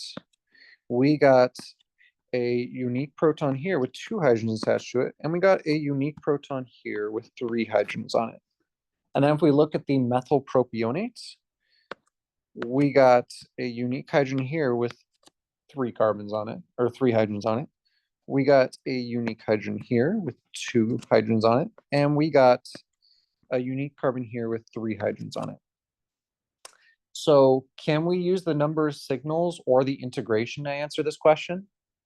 No, we can't use the signals. We can't use the integration to figure this one out. We need to look at the chemical shift. That's the only way we're going to figure this one out. So in the chemical shift, what we're going to look for is specifically what's attached to the oxygen. So this group right here, and I'm going to highlight this in more of a pinkish color. So this group right here, the one that's closest to the oxygen, does anyone remember where these kinds of oxygen, sp3 carbon, hydrogen is going to show up? Where do those normally show up? The ones I've drawn and circled in pink right there. It's going to be useful for you guys to have like a list with nearby you. 0 to 2, not quite. Yeah, 3 to 5, exactly right. So these ones are going to show up between like 3 to 5 ppm. So that means this peak right here at about 4 is probably representing one of those 2 groups right there. Now let's go ahead and analyze this a bit more. So one's represented by the green protons on the left for ethyl acetate, one's represented by the red protons on the right for methylpropionates. Let's start with the methylpropionates. For these red protons right here, how many neighbors do the red protons have? 0 neighbors. So what's its splitting pattern? It'd be a singlet, right? Does that one at about 4 ppm look like a singlet? No. So using that logic alone, I could say that this structure or this compound right here is most likely going to be ethyl acetate. And why is it ethyl acetate? Because of the position of the peak, the chemical shift of the peak. And I know from the splitting pattern that the chemical shift for these green protons has 3 neighbors. 3 neighbors means a quartet, and we have 1, 2, 3, 4 peaks. So that's a quartet. So that's how I could tell that it's ethyl acetate and not methylpropionate for this example. Is that all making sense so far? Yeah? Okay. Let's try out one more. So, or any questions before I move on? Just want to check. No? Okay. So let's go ahead and look at the following. So this is kind of a standard question you guys might get. And you guys are going to be working on a worksheet for this section. And that worksheet is going to have a lot of questions that look very similar to this. So the question is, you have a chemical formula that is C5H10O.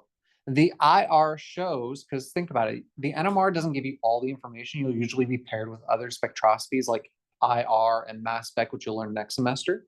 IR is going to find the functional group. So, hey, we got a carbonyl and we got sp3CH stretches. No other distinctive groups are present in IR. What is the structure? So what we should be doing anytime we get a spectra like this, I think the first step should be making a table for us. So in this table, why don't we go ahead and what we're going to do is we're going to look at a label. We're going to look at the shift. We're going to look at the split. And we're going to look at the integration. So let's create a table like this. Now for the label, what I'm going to do is I'm just going to label these from left to right.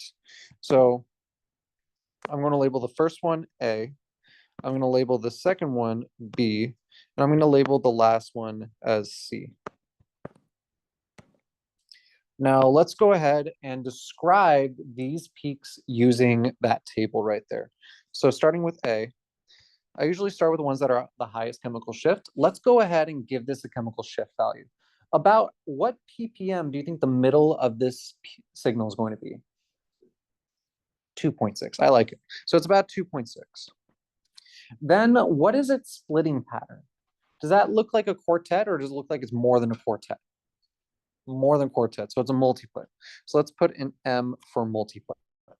And then lastly, what's its integration? So the integration is given up at the top. And again, we're just going to round these numbers. So it goes in order. So from left to right. So the left one is 0.97. So what's its integration? It's 1. And as a reminder, the integration should be a whole number. It shouldn't be that 0.97 number right there. It's a whole number representing the amount of hydrogens. So the A peak represents 1 hydrogen. Let's go ahead and go to the B peak. So for the B peak, what's its chemical shift? About what?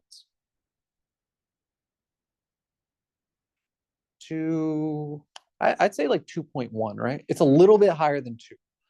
I'm going to say 2.1 only because like that's going to help us answer what kind of hydrogen it represents. And then also, what's its splitting pattern? Does it look like a singlet, doublet, triplet, quartet, multiplet? What do you think? It's hard, right? This is why like we call it multiplet when it gets too much, because even the singlets look difficult to find. This is a singlet right here. So we got a nice little singlet right there. And then lastly, what is its integration? Again, look at the table on the top. What does 3.1 round to? 3. So we got 3 hydrogens. And then lastly, we have peak C. And for peak C, what's peak C's integration? Or sorry, not integration. Start at the beginning. What's its chemical shift? 1.2, maybe 1.1. So that number doesn't matter all too much. 1.2, 1.1, both are fine. And then what's its splitting pattern?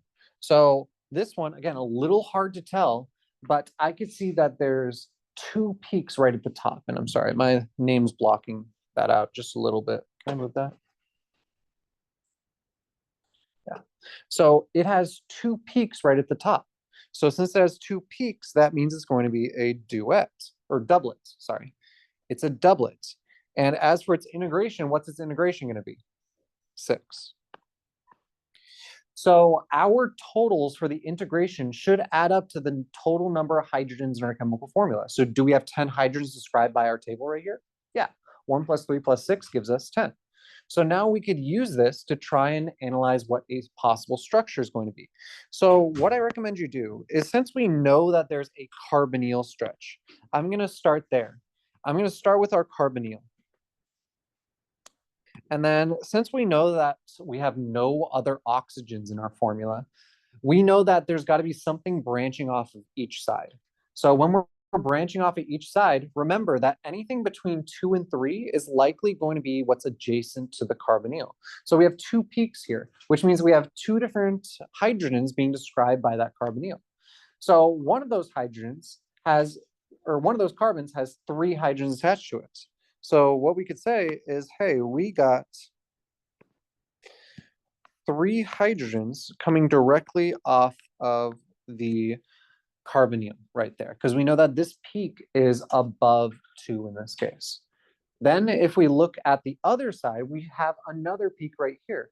This A peak, though, only has 1 hydrogen. So let's go ahead and draw that in. We got 1 hydrogen right here. And that must mean, since carbon always has to have 4 bonds, we need 2 other carbons coming off of this group. That's the only way we could have 1 hydrogen attached there. So we're going to draw 2 other carbon groups coming off of it.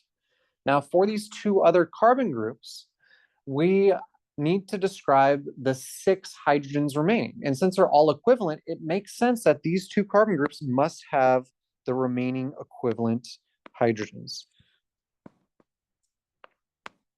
So this right here should be the chemical structure for C5H10O, given the IR spectra and this NMR spectra also.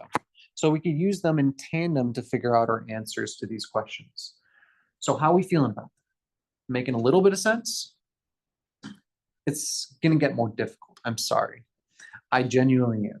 It takes practice though. When you guys start working on these more and more, eventually it's going to be like second nature to figure out some of these things. So what I want to do is I want to go back and I want to describe just real quickly. All right, real quickly, we're going to describe another molecule, kind of like what we did for 1-chloropropane. All right, so let's go ahead and analyze this molecule right here. So this right here is salicylic acid.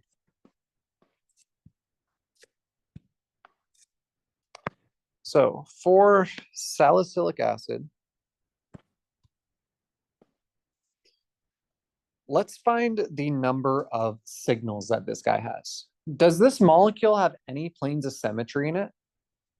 No, it doesn't have any planes of symmetry in it.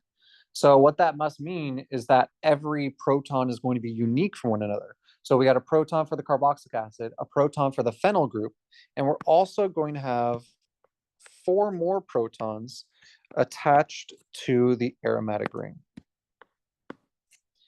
So a lot of protons are being described here. I run out of colors. There we go. No.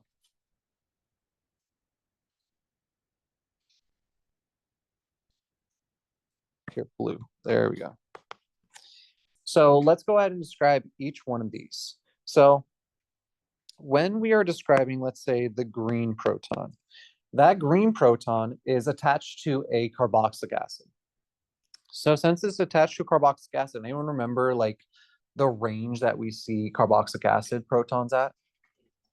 Yeah, or a little bit higher than that usually, but it's going to be greater than 8 at least. So I'm going to say that this one's greater than 8. So greater than 8 ppm.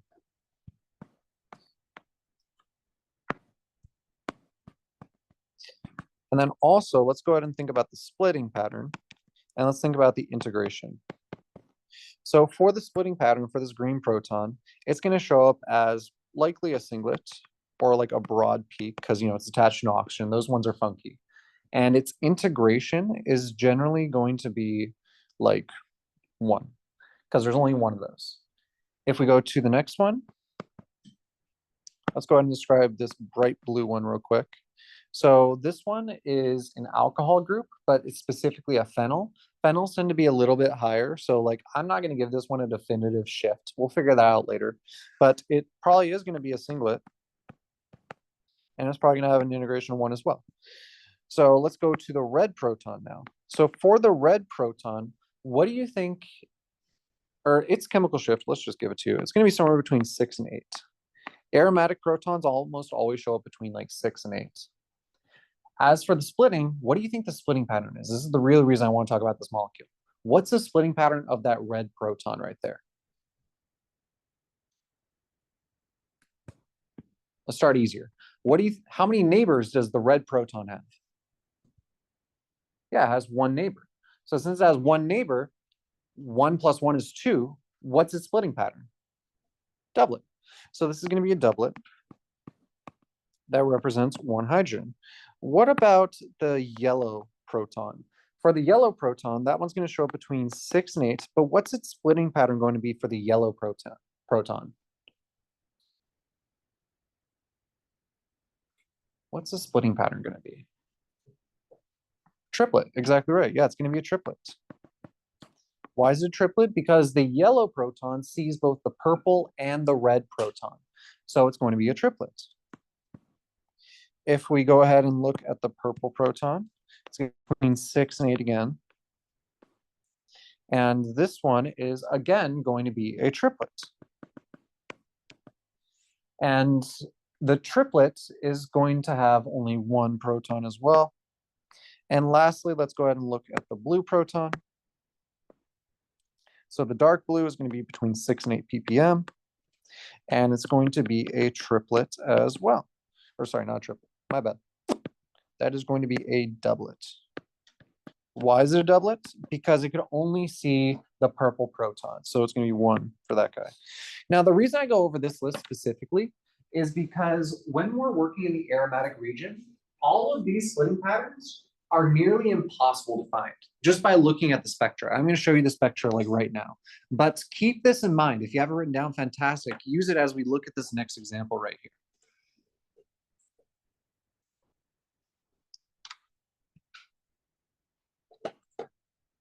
So this is the NMR for salicylic acid, the molecule we just did. Does that look like a doublet? Does that look like 2 triplets? Does that look like a doublet? No, it doesn't look anything like that. But you're still expected in a nice table like the one we did before to describe them properly. You need to describe the label, the shift, the split, and the integration. And for the splitting, I genuinely cannot tell what it is in these guys. Aromatic protons are a lot better for looking at the integration rather than the splitting pattern. So what you should do is you should put in the splitting pattern in retrospect, which means that once you know the actual structure of your molecule, say, hey, what should the expected splitting pattern look like? Should it look like a doublet? Should it look like a triplet? Should it look like a quartet? What is it going to look like? So you definitely can't tell in this region, but that's what you need to do is find the structure first, then go back and input the correct splitting pattern. So it's something you do in retrospect once you've actually figured out everything.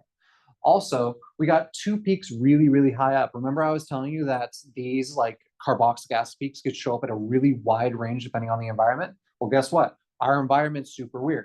So that peak all the way at 15 is going to be the carboxylic acid peak.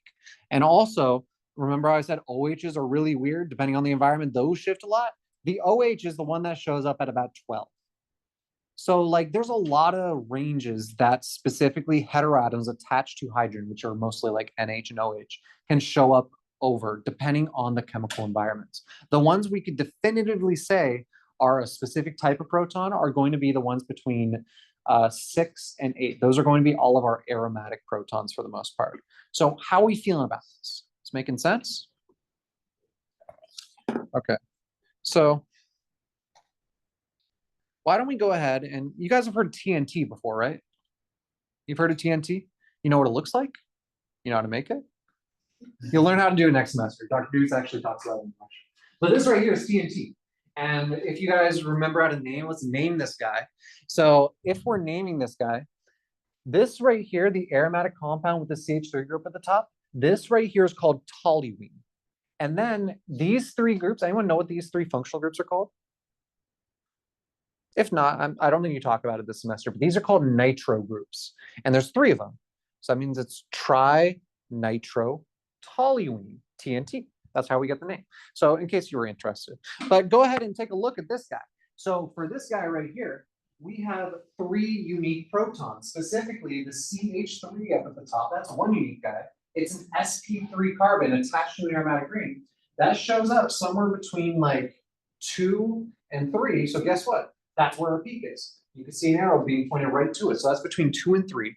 And then we also have 2 aromatic protons. And there's a plane of symmetry in this guy, right? So those 2 aromatic protons are exactly the same. And look at where that guy shows up, all the way at 9. So again, the things attached to it are really going to define where the chemical shift is going to be located. It's not set in those regions that I mentioned earlier. There's a lot of shifts to it depending on what's nearby. And then also, you might notice something kind of interesting. And that's specifically that this TNT is about to explode because it has water in it. I mean, not literally, but like it has water inside this sample. So this water is a contaminant. Do we actually measure this when we're looking at NMR? Not really. This is going to be usually like a baseline for NMR where we can look at different kinds of peaks to say to the machine, hey, this is roughly where our peak should be located. And also, you'll see that there's DMSO inside this. So both the DMSO and water are solvent peaks. And we really do not care about solvent peaks. They happen to show up sometimes, and we want to just straight up ignore them whenever we can. So let's go ahead and talk a little bit about solvent peaks. Okay.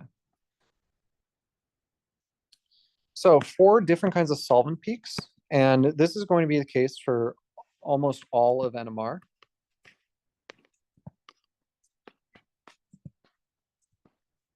So NMR is usually run as a solution.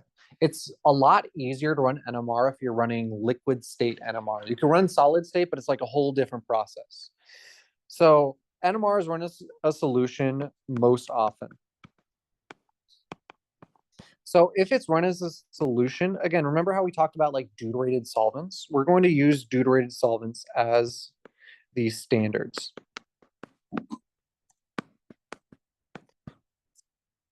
So you saw previously we had H2O. So H2O is the protonated solvent. So for the protonated solvent, we could change this to D2O, and now it's going to be a lot easier to run our sampling. Because think about it, if we dissolved our compound in H2O and tried to run an NMR of it, that H2O peak would be a massive peak because the entire solution is just H2O, and we measure the protons, right? It's not like we avoid the protons just because we don't want it. It's going to be there. So what we generally do is we run it in D2O instead, which is the deuterated solvent.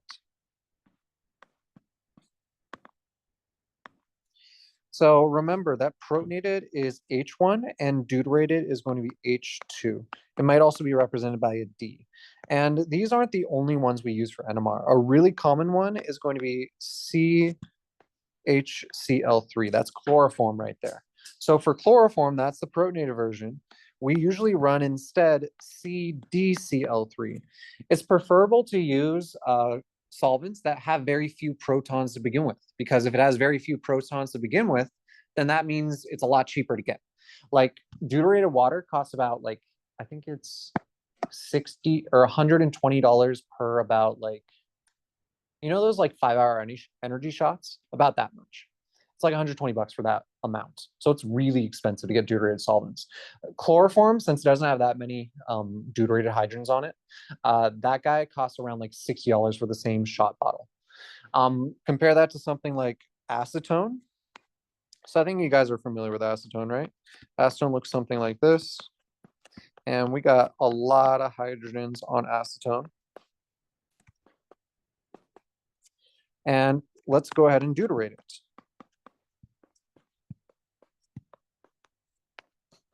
So we're going to replace all of those hydrogens with deuterium. Now, in terms of price, because I know that's what you guys are most interested in, acetone, you could buy like a jug of that at Home Depot for like 10 bucks. Regular acetone, 10 bucks for a whole jug of it. Deuterated acetone, a little vial containing 0.7 milliliters costs $20.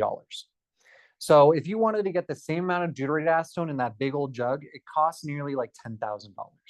It is very expensive to get deuterated solvents, but they're extremely useful for NMR. So that's why we tend to use them for these NMR processes. All right.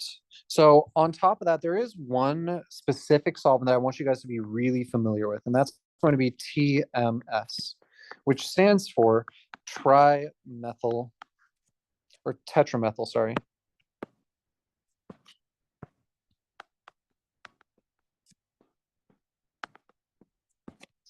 Silane. Tetramethylsilane. Now, what does tetramethylsilane look like? It looks something like this. Now, this isn't a solvent that you dissolve your compound in. Instead, this is more so an additive that you put inside of your NMR tube. And remember that our NMR machine can't actually determine what our molecule is. It's just going to tell us where the peaks are located relative to one another. So if we don't have a base standard, we don't know how to measure it relative to the other peaks. It could be, you know, a bunch of peaks that are really high shifted by accident. So how do we fix that? We use something like TMS, which is a chemical standard. So in the chemical standard, we use this as a reference peak.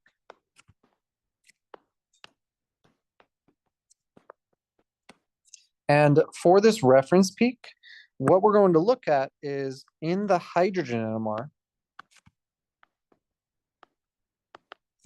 this one's going to show up at 0.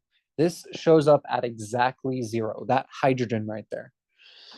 So if it shows up at 0 ppm, usually you'll have this random peak at exactly 0 ppm. And that's going to be the hydrogen of tetramethylsilane. And if we're working in carbon NMR, which we'll talk about in just a little bit. So C13 NMR, this is going to show up at 0 ppm. So what's happening? In order to get more upfield, we need to have more shielded compounds, right? And these more shielded compounds come from when there's a lot of carbons around it, right? Well, what if we made a supercharged carbon? We made a silicon. A silicon is like a super shield, and that super shield is going to essentially push that proton or carbon peak closer and closer to 0. In this case, at exactly 0 for tetramethylsilane. So when we are analyzing any sort of spectra, I want you to keep this in mind. So you should be ignoring TMS, deuterated solvents, and any impurities. You saw in the previous example with TNT, there was an impurity inside there. There was some water. That water impurity is something we just ignore. If we're really trying to analyze just the TNT, why do we care about water? We don't. We just know that our sample is now impure. So ignore impurities, ignore TMS, and ignore deuterated solvents. Those are all things that you're going to see in a couple of your spectras, and it might be pretty easy to point out and just remove them from your table. Because again, you need to make that table when you're working with NMR. Okay, so let's go ahead, and now we are going to discuss carbon-13 NMR. So are there any questions about anything regarding the hydrogen NMR so far? Anything at all? No? Okay. So let's go into carbon-13. I swear carbon-13 is really simplistic to understand in comparison. Way simpler overall.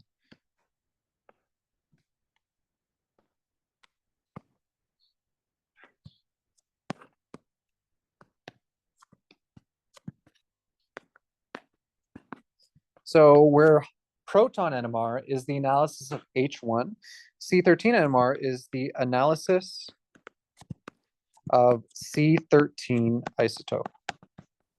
And for the C13 isotope, about 1 in every 100 carbons has 7 neutrons. So C12 is a combination of 6 protons and 6 neutrons, while C13 is going to be 6 protons and 7 neutrons. For those of you that remember your Gen Chem, this is why carbon has a mass of 12.011, because it has a couple of carbon-13s for every like hundreds of carbon-12s. So carbon-13 is kind of rare. And because it's kind of rare, we see a lot of different effects of carbon NMR than hydrogen NMR, specifically with the splitting. Like you saw how difficult it was to identify the splitting in hydrogen, right? Carbon also has splitting, but like it doesn't.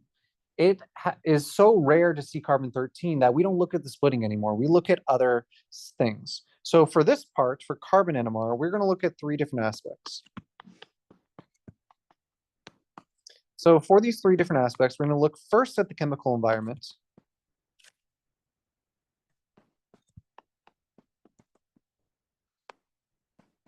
Then we're going to look at the number of signals.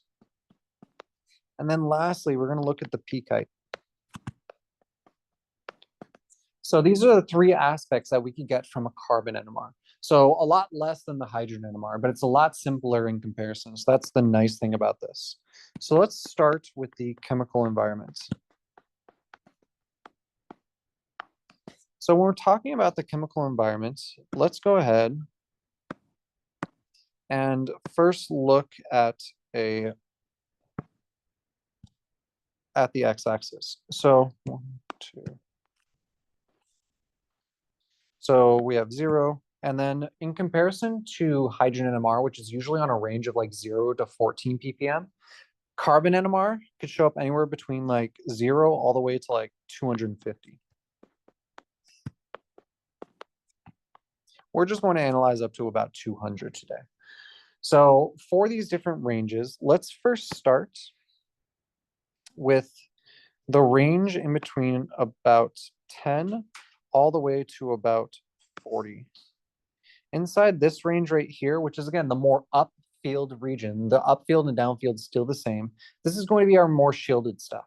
So these tend to be like our sp3 carbons attached. Actually, I'm going to redraw this just so it's like matching the stuff we did earlier. So these are sp3 carbons that are attached to R groups. So R group just meaning a bunch of different carbon groups. So if we have an sp3 carbon attached to some R group, that's going to be one of those peaks. So now we're looking, instead of at the hydrogens, we're looking at the carbons. So that's what we're going to see inside this region. And this region usually falls between about 30 to 10 ppm. 30 to 10 ppm. Then let's look at the next region. So for the next one, we're going to look at sp3c O bonds. And we're also going to look at some sp3c N bonds. So the sp3co bonds, these ones tend to show up right in between about 80 to 70 ppm. And I'm going to put about in each one of these because, again, these have a little bit of change to it depending on the environment that it's in. So about 70, 80 for carbon, oxygen. And compare that to the carbon and nitrogen. These ones tend to show up right at about 60. So about 60 ppm. So that's the next region we have. For this region right here, from about 100 to 150, this is where we're primarily going to see the following. We're going to see our aromatic stuff. So remember, these are all sp2 carbons, and when we have pi bonds, those are going to de-shield it, meaning it goes more downfield. So de-shielding downfield. And then we have C double bond C for sp2 carbons as well. So both of those could be seen inside this region, which is going to be about 150 to 100. So about 150 to 100. And then for the very last region, the last thing we're going to look at is specifically the carbon double bond oxygens.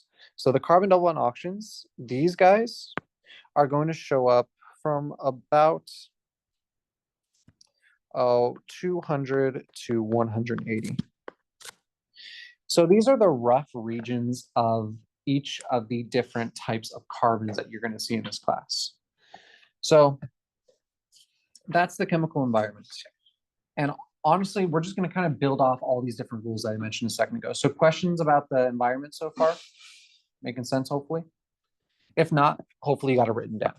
So the next thing we're going to look at is going to be the number of signals.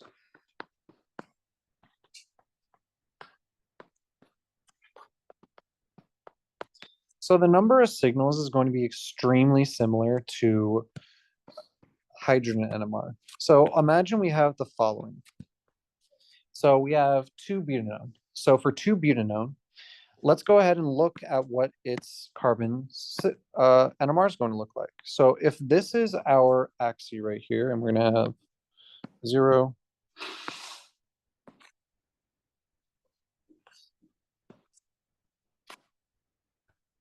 sorry, I'm trying to make this like even, but I suck at this, to be honest. There we go, 100, 150, and 200. Okay, so if this is our carbon NMR, this is what we should be expecting. So how many unique carbons do we have? So are there any planes of symmetry on this molecule at all? No. So if there's no planes of symmetry, that must mean each carbon is unique from one another. So how many carbons do we have? How many carbons do we have? We have 4, right? We have 4 carbons, and if there's no planes of symmetry, that means we have 4 signals. So for those 4 signals, I'm going to draw it like this. We have 1 right here. So I'm going to label the carbons with numbers in this case. And then we have 2 here. We have 3 here. And then lastly, we have 4 here. So let's start with carbon number 1.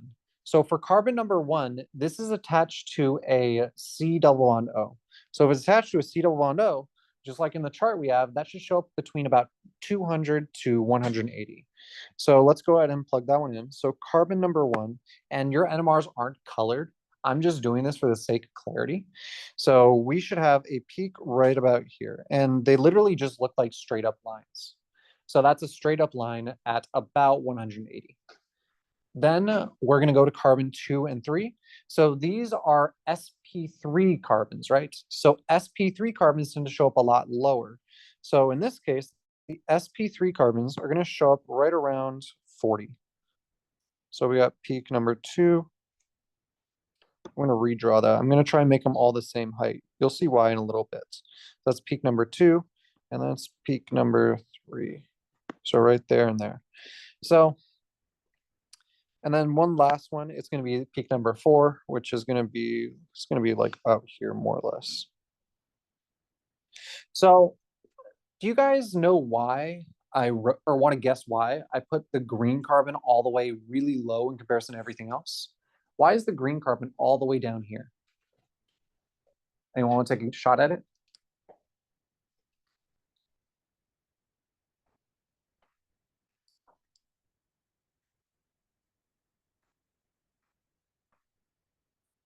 So you guys look puzzled, and that's good, actually. It means you're thinking about it. It means you haven't fallen asleep yet. I like that.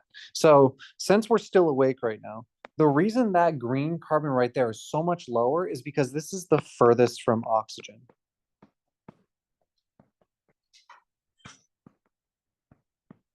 Since that's the carbon that's farthest away from oxygen, which is our only electronegative atom, and also is the farthest away from the pi bond as well, that means it's going to be the lowest overall. Everything else is closer to the pi bond, closer to the oxygen, so that means they're going to be a bit higher up. So if we look at the two red ones right there, both of them are basically the same type of carbon, right? They're coming right off of that pi bond. So since they're extremely similar to one another, this could be both 2 or 3. And in terms of answers that you guys are going to put on your worksheets for this class, 2 and 3 are interchangeable.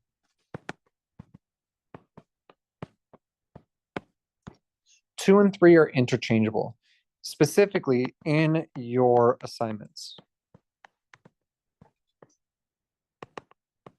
This isn't actually the case. Like, they are definitely one carbon or the other. It's just that in your assignments, you're not expected to know which one's which.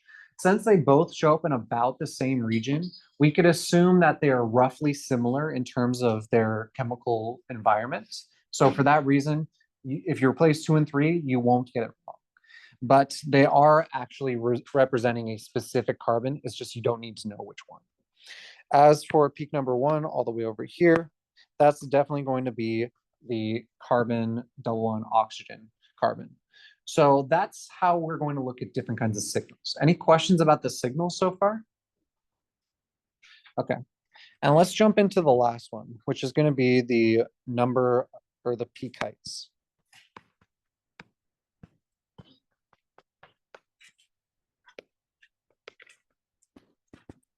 So this is kind of like the integration. So for the integration of carbons, let's go ahead and draw another line, and let's look at the following molecule. So we got ethylbenzene. So for ethylbenzene,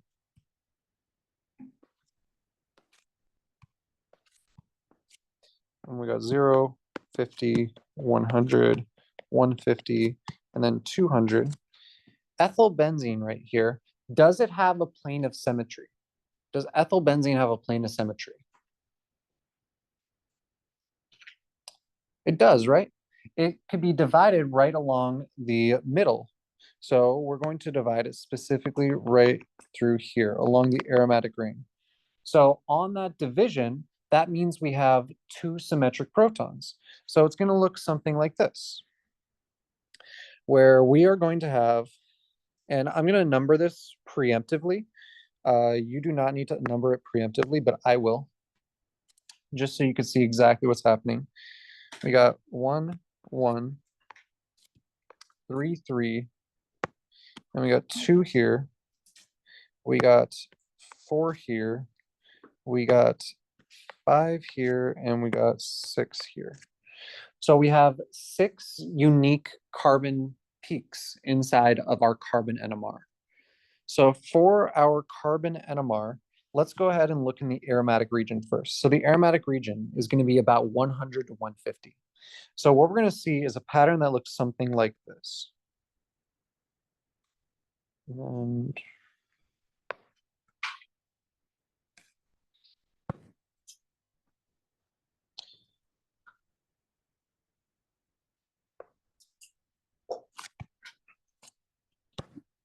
purple. And then if we look inside the proton region, we're going to notice something like this. So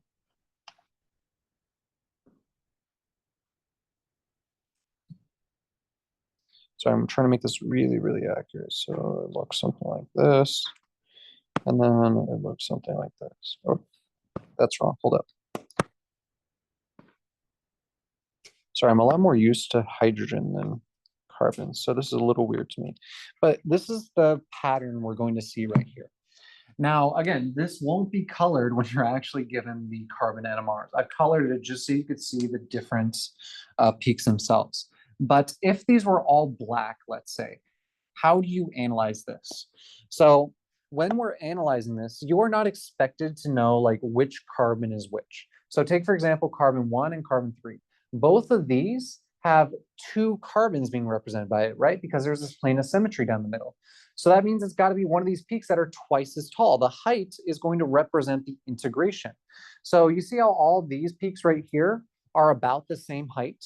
So that means they're all going to be the same number of carbons. So the height is going to be equal to the number of symmetric carbons. Or let's not use symmetric, let's use equivalent because we've been using that the whole class.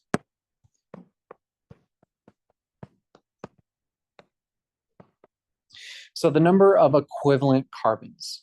So since the red, purple, bright blue, and green are all the same height, they're all going to be the same number of carbons. So let's assume that all of them are equal to 1 carbon. Versus the dark blue peaks, both of those are twice as tall. So they represent twice as many carbons. As for the 2 blue peaks right there, 1 and 3, if you swap them around, totally fine. Again, this chemical shift for some of these is going to be totally based on something you don't need to know for this class. So you could swap 1 and 2, 1 and 3 if you want. You could even swap 2 and 4 if you want. Those do not make a large difference in the answers that you give. But something like peak 5 and 6, the bright blue and the green, those ones cannot be confused. The ones that are closer to the pi bonds are the ones that are going to have the higher peaks, right? The more downfield peaks. So the blue one has to be more downfield than the green peak. So that's the pattern we're going to see for peak heights. So how we feel about that? That makes sense? Yeah? Okay. So I have one more example I want to go over. So let's go ahead and look at the following molecule. What if we had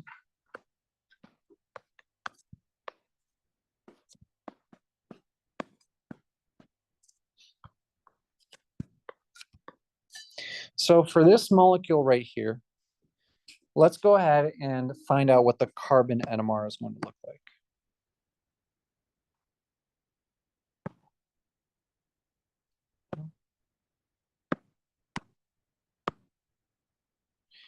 Okay, so for this molecule right here, we got 0, 50, 100, 150, and 200. So given this structure right here, let's first identify the number of signals. Now, do we have a plane of symmetry in this molecule? Yeah, I'd say we do. We could divide it nice and easily along that the oxygen and the other group, the substituents that come out of the molecule. So let's draw a plane of symmetry right about here. So that means stuff on the opposite sides of the plane of symmetry, those are going to be equivalent to each other. So let's go ahead and I'm going to do this one all in black just so you can see what's happening. let's call this 1, 2, 2, 3, 3, 4, 5, and 6. So those are our 6 different carbon peaks that we should be analyzing. So starting with the carbon double bond oxygen, that should be our highest peak, right? Where do carbon double bond oxygens generally show up? The C double bond O's. Where do those carbons show up? About what region would you expect it? Yeah, right around 200. So this one, let's go ahead and put it right about here. So this is going to be carbon number 6. Then we have all the aromatic protons that would show up in the next little area. So for the aromatic protons, let's say it has a pattern that looks something like this.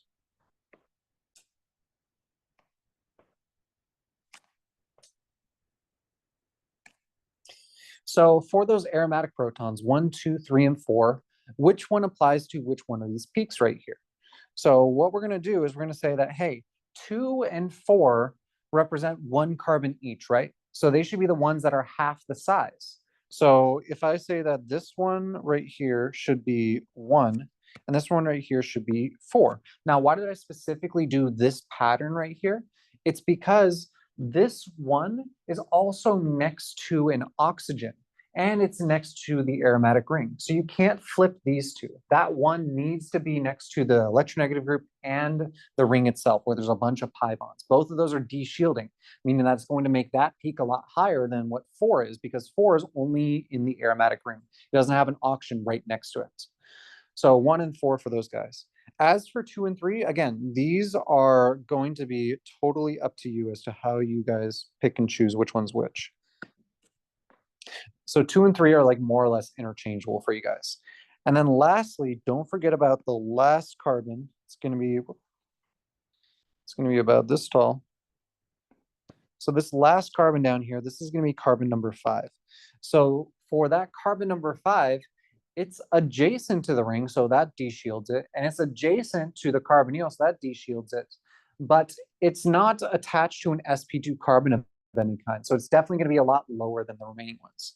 So this would be how we could analyze a carbon spectra for this compound right here. So how are we feeling? All's making sense so far? Let's apply it to some examples now. So let's go ahead and do some actual NMR practice. So first off, I got a question for you guys. And then can I move this out of the way? There we go. Okay. So which one is the hydrogen NMR and which one is the carbon NMR? So that one on the left. So left side of the screen, would you say that's the carbon NMR or the hydrogen NMR? Carbon. Yeah, that's definitely going to be the carbon NMR. And the one on the right must be the hydrogen NMR. So you could always look at the ppm to figure out which one's which. All right.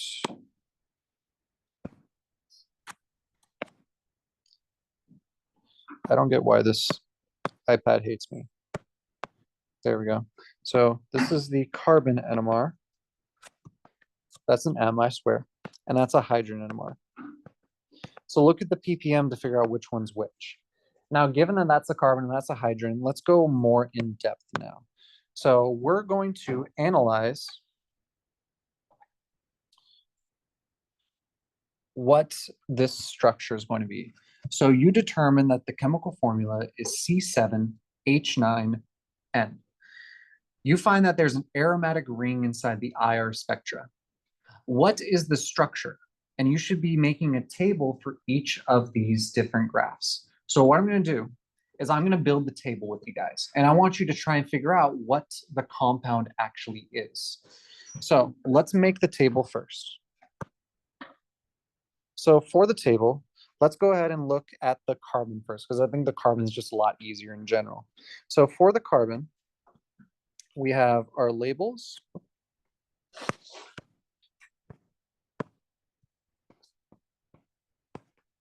We have our shift, and then we have our height, or our integration. So those are the only 3 things we could look at for the carbon NMR. Now for this one, we have 1, 2, 3, 4, 5 peaks to label. So 1, 2, 3, 4, 5.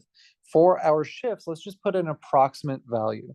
So for the peak number 1, that shift is going to be about 150. Its height, let's go ahead and say that it has, actually, I'm going to change this integration, the height thing, to integration instead, just because I think that makes way more sense.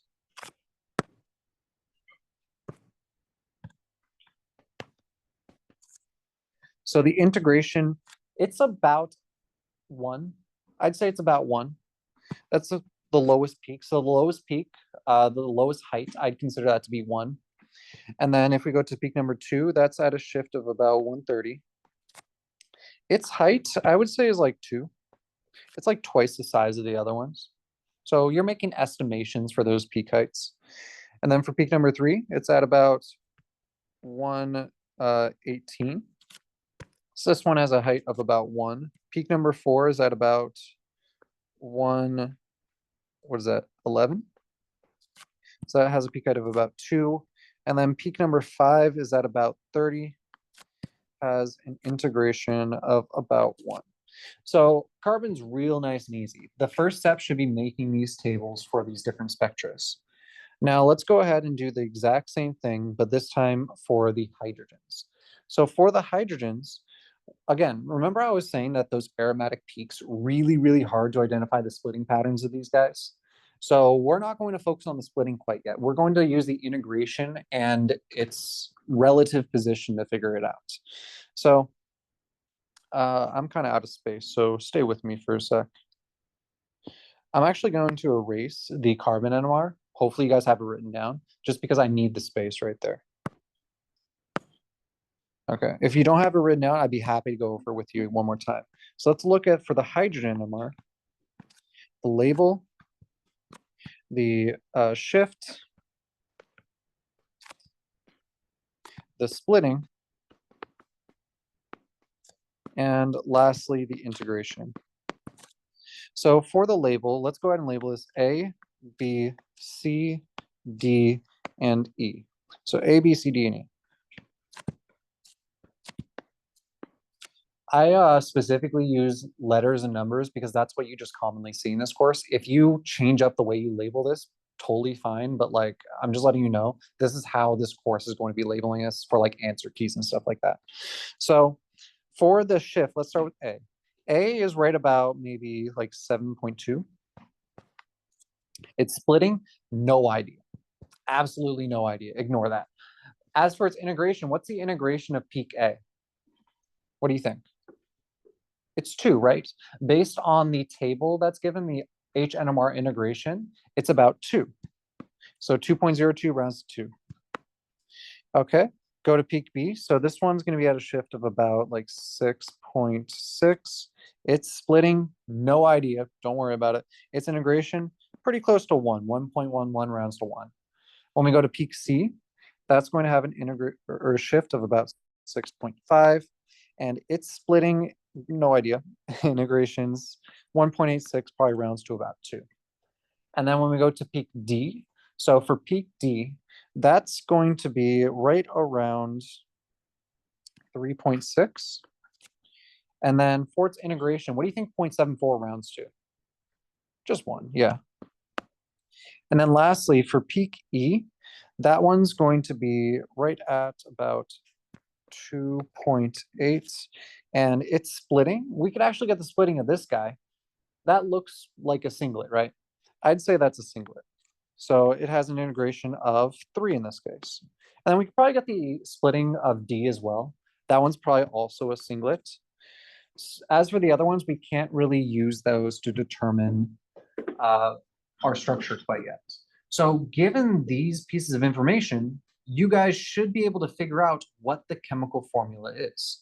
So this is where the IR is really useful for you guys. Start by drawing what's known. What functional group is present in IR? There's an aromatic ring present, right?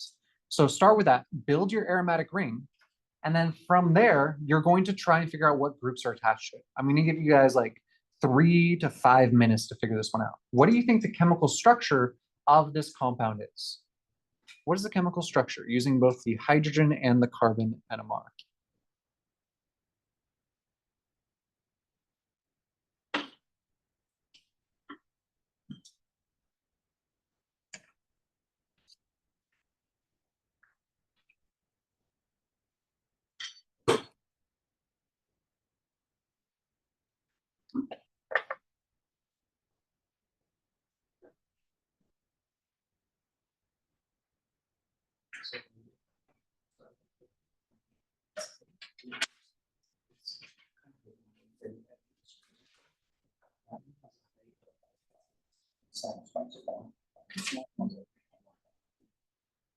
It's just one color.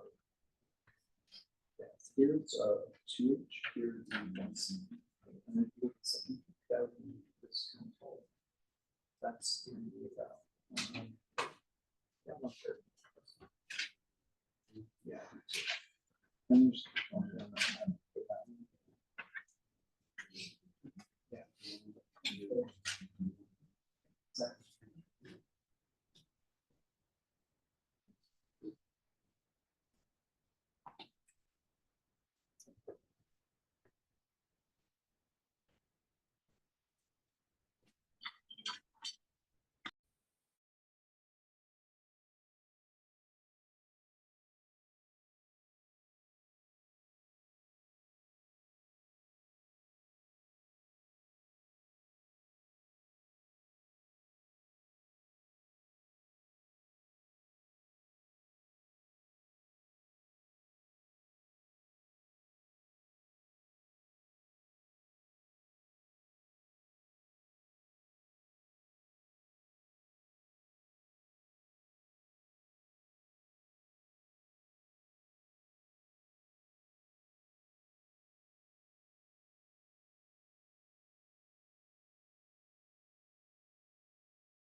Let's start with the aromatic ring. So for the aromatic ring, it's going to look something like this. Now, let's go ahead and use this aromatic ring with our hydrogen NMR real quickly. So how many aromatic protons do we have? So if I add up all the aromatic protons, how many in total do I have?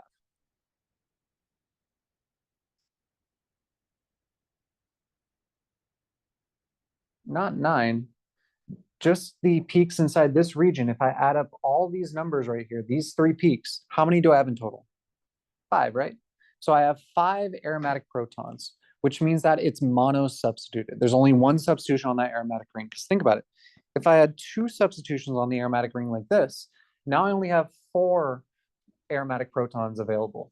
I need 5. So 1, 2, 3, 4, and let's make this the 5th right there. So let's erase this last group right here. And let's go ahead and build off just one side of it. Now, next we have 2 different options. So we could either have a nitrogen here with a hydrogen and then a CH3 group, or alternatively, we could have a CH2 group with an NH2 group. Now think about the integrations of these two. So for this one on the bottom, the integration would look something like this. You'd have a 1 for this nitrogen group, and then you'd have a 3 for this carbon group right here. Versus on the other one, you would have a 2 for this carbon group and a 2 for this carbon group. So which molecule do you think matches better with the remaining integrations? Do you think it's the one on the bottom or the one on the top?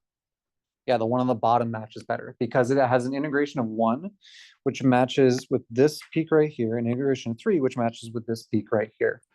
So that's why the one on the bottom is going to be the correct structure.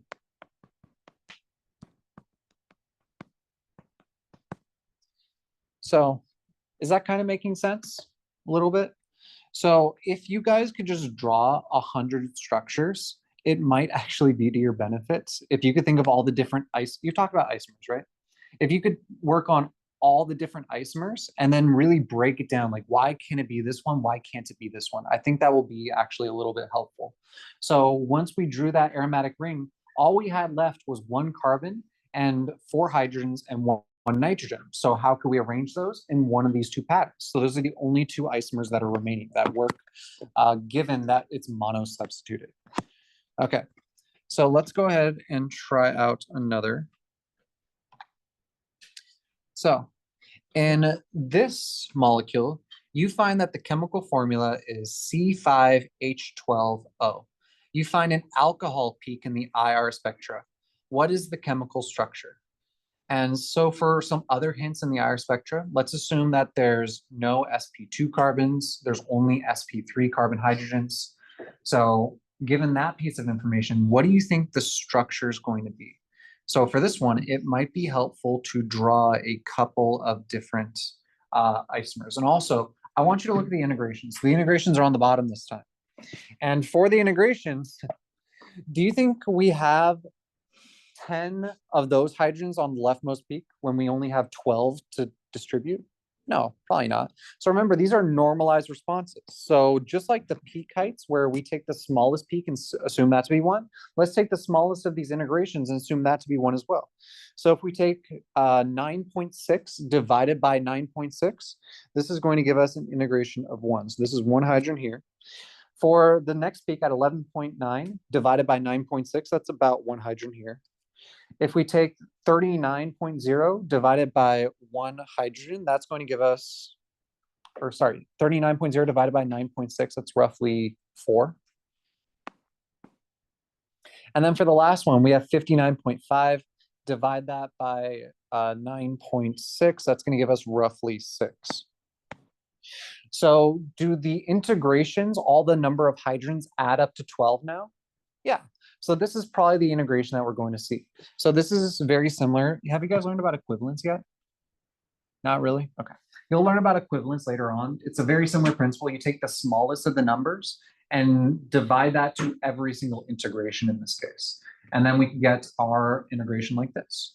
So now that we have that, I want you guys to try this one out. So build your tables, build a carbon spectra, a hydrogen spectra, and then try and find the molecule for this guy. What do you think the molecule is, given that it's an alcohol, specifically C5H12O?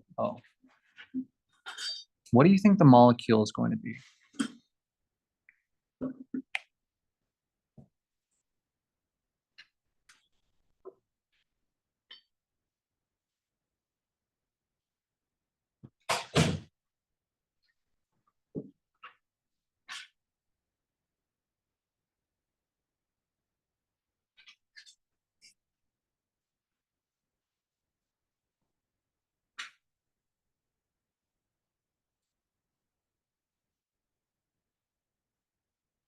cold, you're gonna get some really weird splitting patterns in these guys.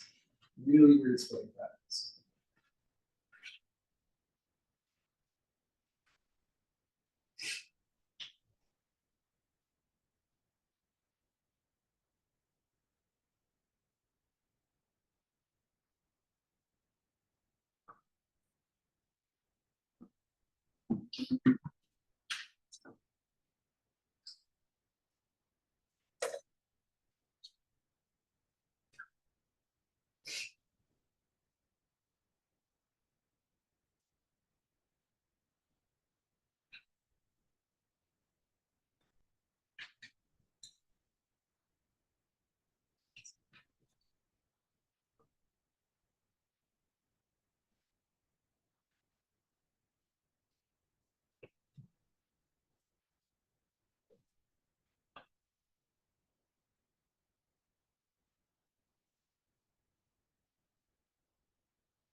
If you're a little lost on what to do right now, start by making a table.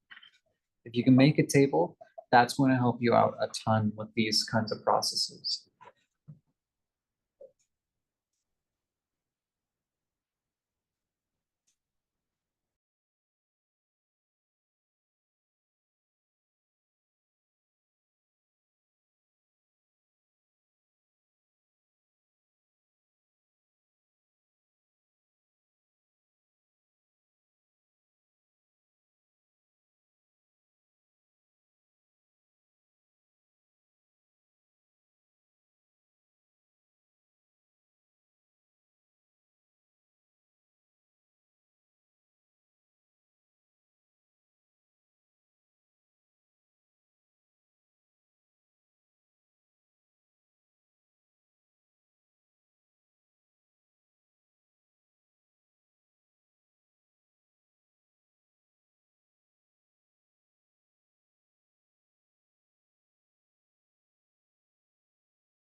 versus the hydrogen's really good at analyzing the different kinds of patterns of isomers. So like when we're looking at the symmetrical carbons, we should find the structures that specifically have three different unique peaks. So one of them, and I'm just going to erase them now because we know it's probably not these guys, because all of them have 4 carbon peaks, or at least 4. So something like this could work.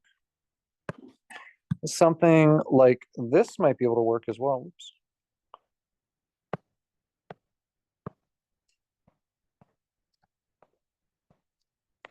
With the chicken foot on it, there we go. So something with the chicken foot on it could work. And honestly, those are the only 2 I could think of that have like 3 signals for the carbon NMR. So let's go ahead and try and figure out which one of these 2 is going to be better. So between these 2, if we're analyzing the hydrogen NMR, let's figure out the number of signals that we see for the hydrogen NMR. So if we're looking at the molecule on the left, the 3-propanol, we have 2 equivalent hydrogens here and here, and then we have the 2 equivalent hydrogens here and here. And then we also have some extra ones. Don't forget about the hydrogen that comes off right there. And lastly, the hydrogen that's attached to the oxygen. So those are all ones that we see, versus on the other guy, we're going to see a pattern that looks something like this. And then every single one of these hydrogens is going to be equivalent. So just looking at the number of hydrogen signals, this one has 4 hydrogen signals, versus the one on the right has 3 hydrogen signals. So how many hydrogen signals do we actually have? We got 4. So that must mean it has to be this molecule on the left. So the correct answer to this one is going to be 3-pentanol. And it looks something like this.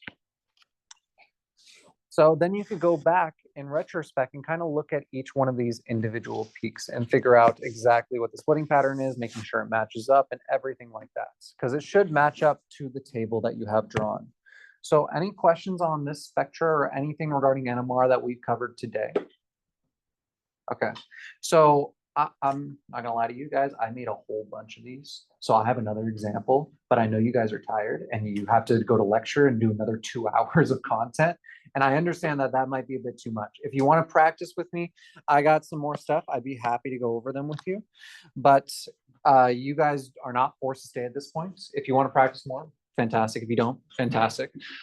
Just a quick few heads up. You will have your lab, I believe, after spring break on Monday. And it's, I believe, a wet lab, right? Where you actually do something, you make a hydrogen NMR spectra, and then you analyze your thing. So just be prepared for that. Also, there is a NMR worksheet that's going to be due, and this is just a dry lab component, one that similar to the stuff we covered today. You need to fill it out and complete it, and it's going to be submitted with the rest of your report, I believe on the same day as the entire Lab 7 NMR report. So you can start working on it now. I believe there's a practice worksheet posted on Canvas. If you want to work on this, feel free to do that. But other than that, you guys are free to go. Hope you guys have a fantastic day and hope you guys have a fantastic break as well. Take care.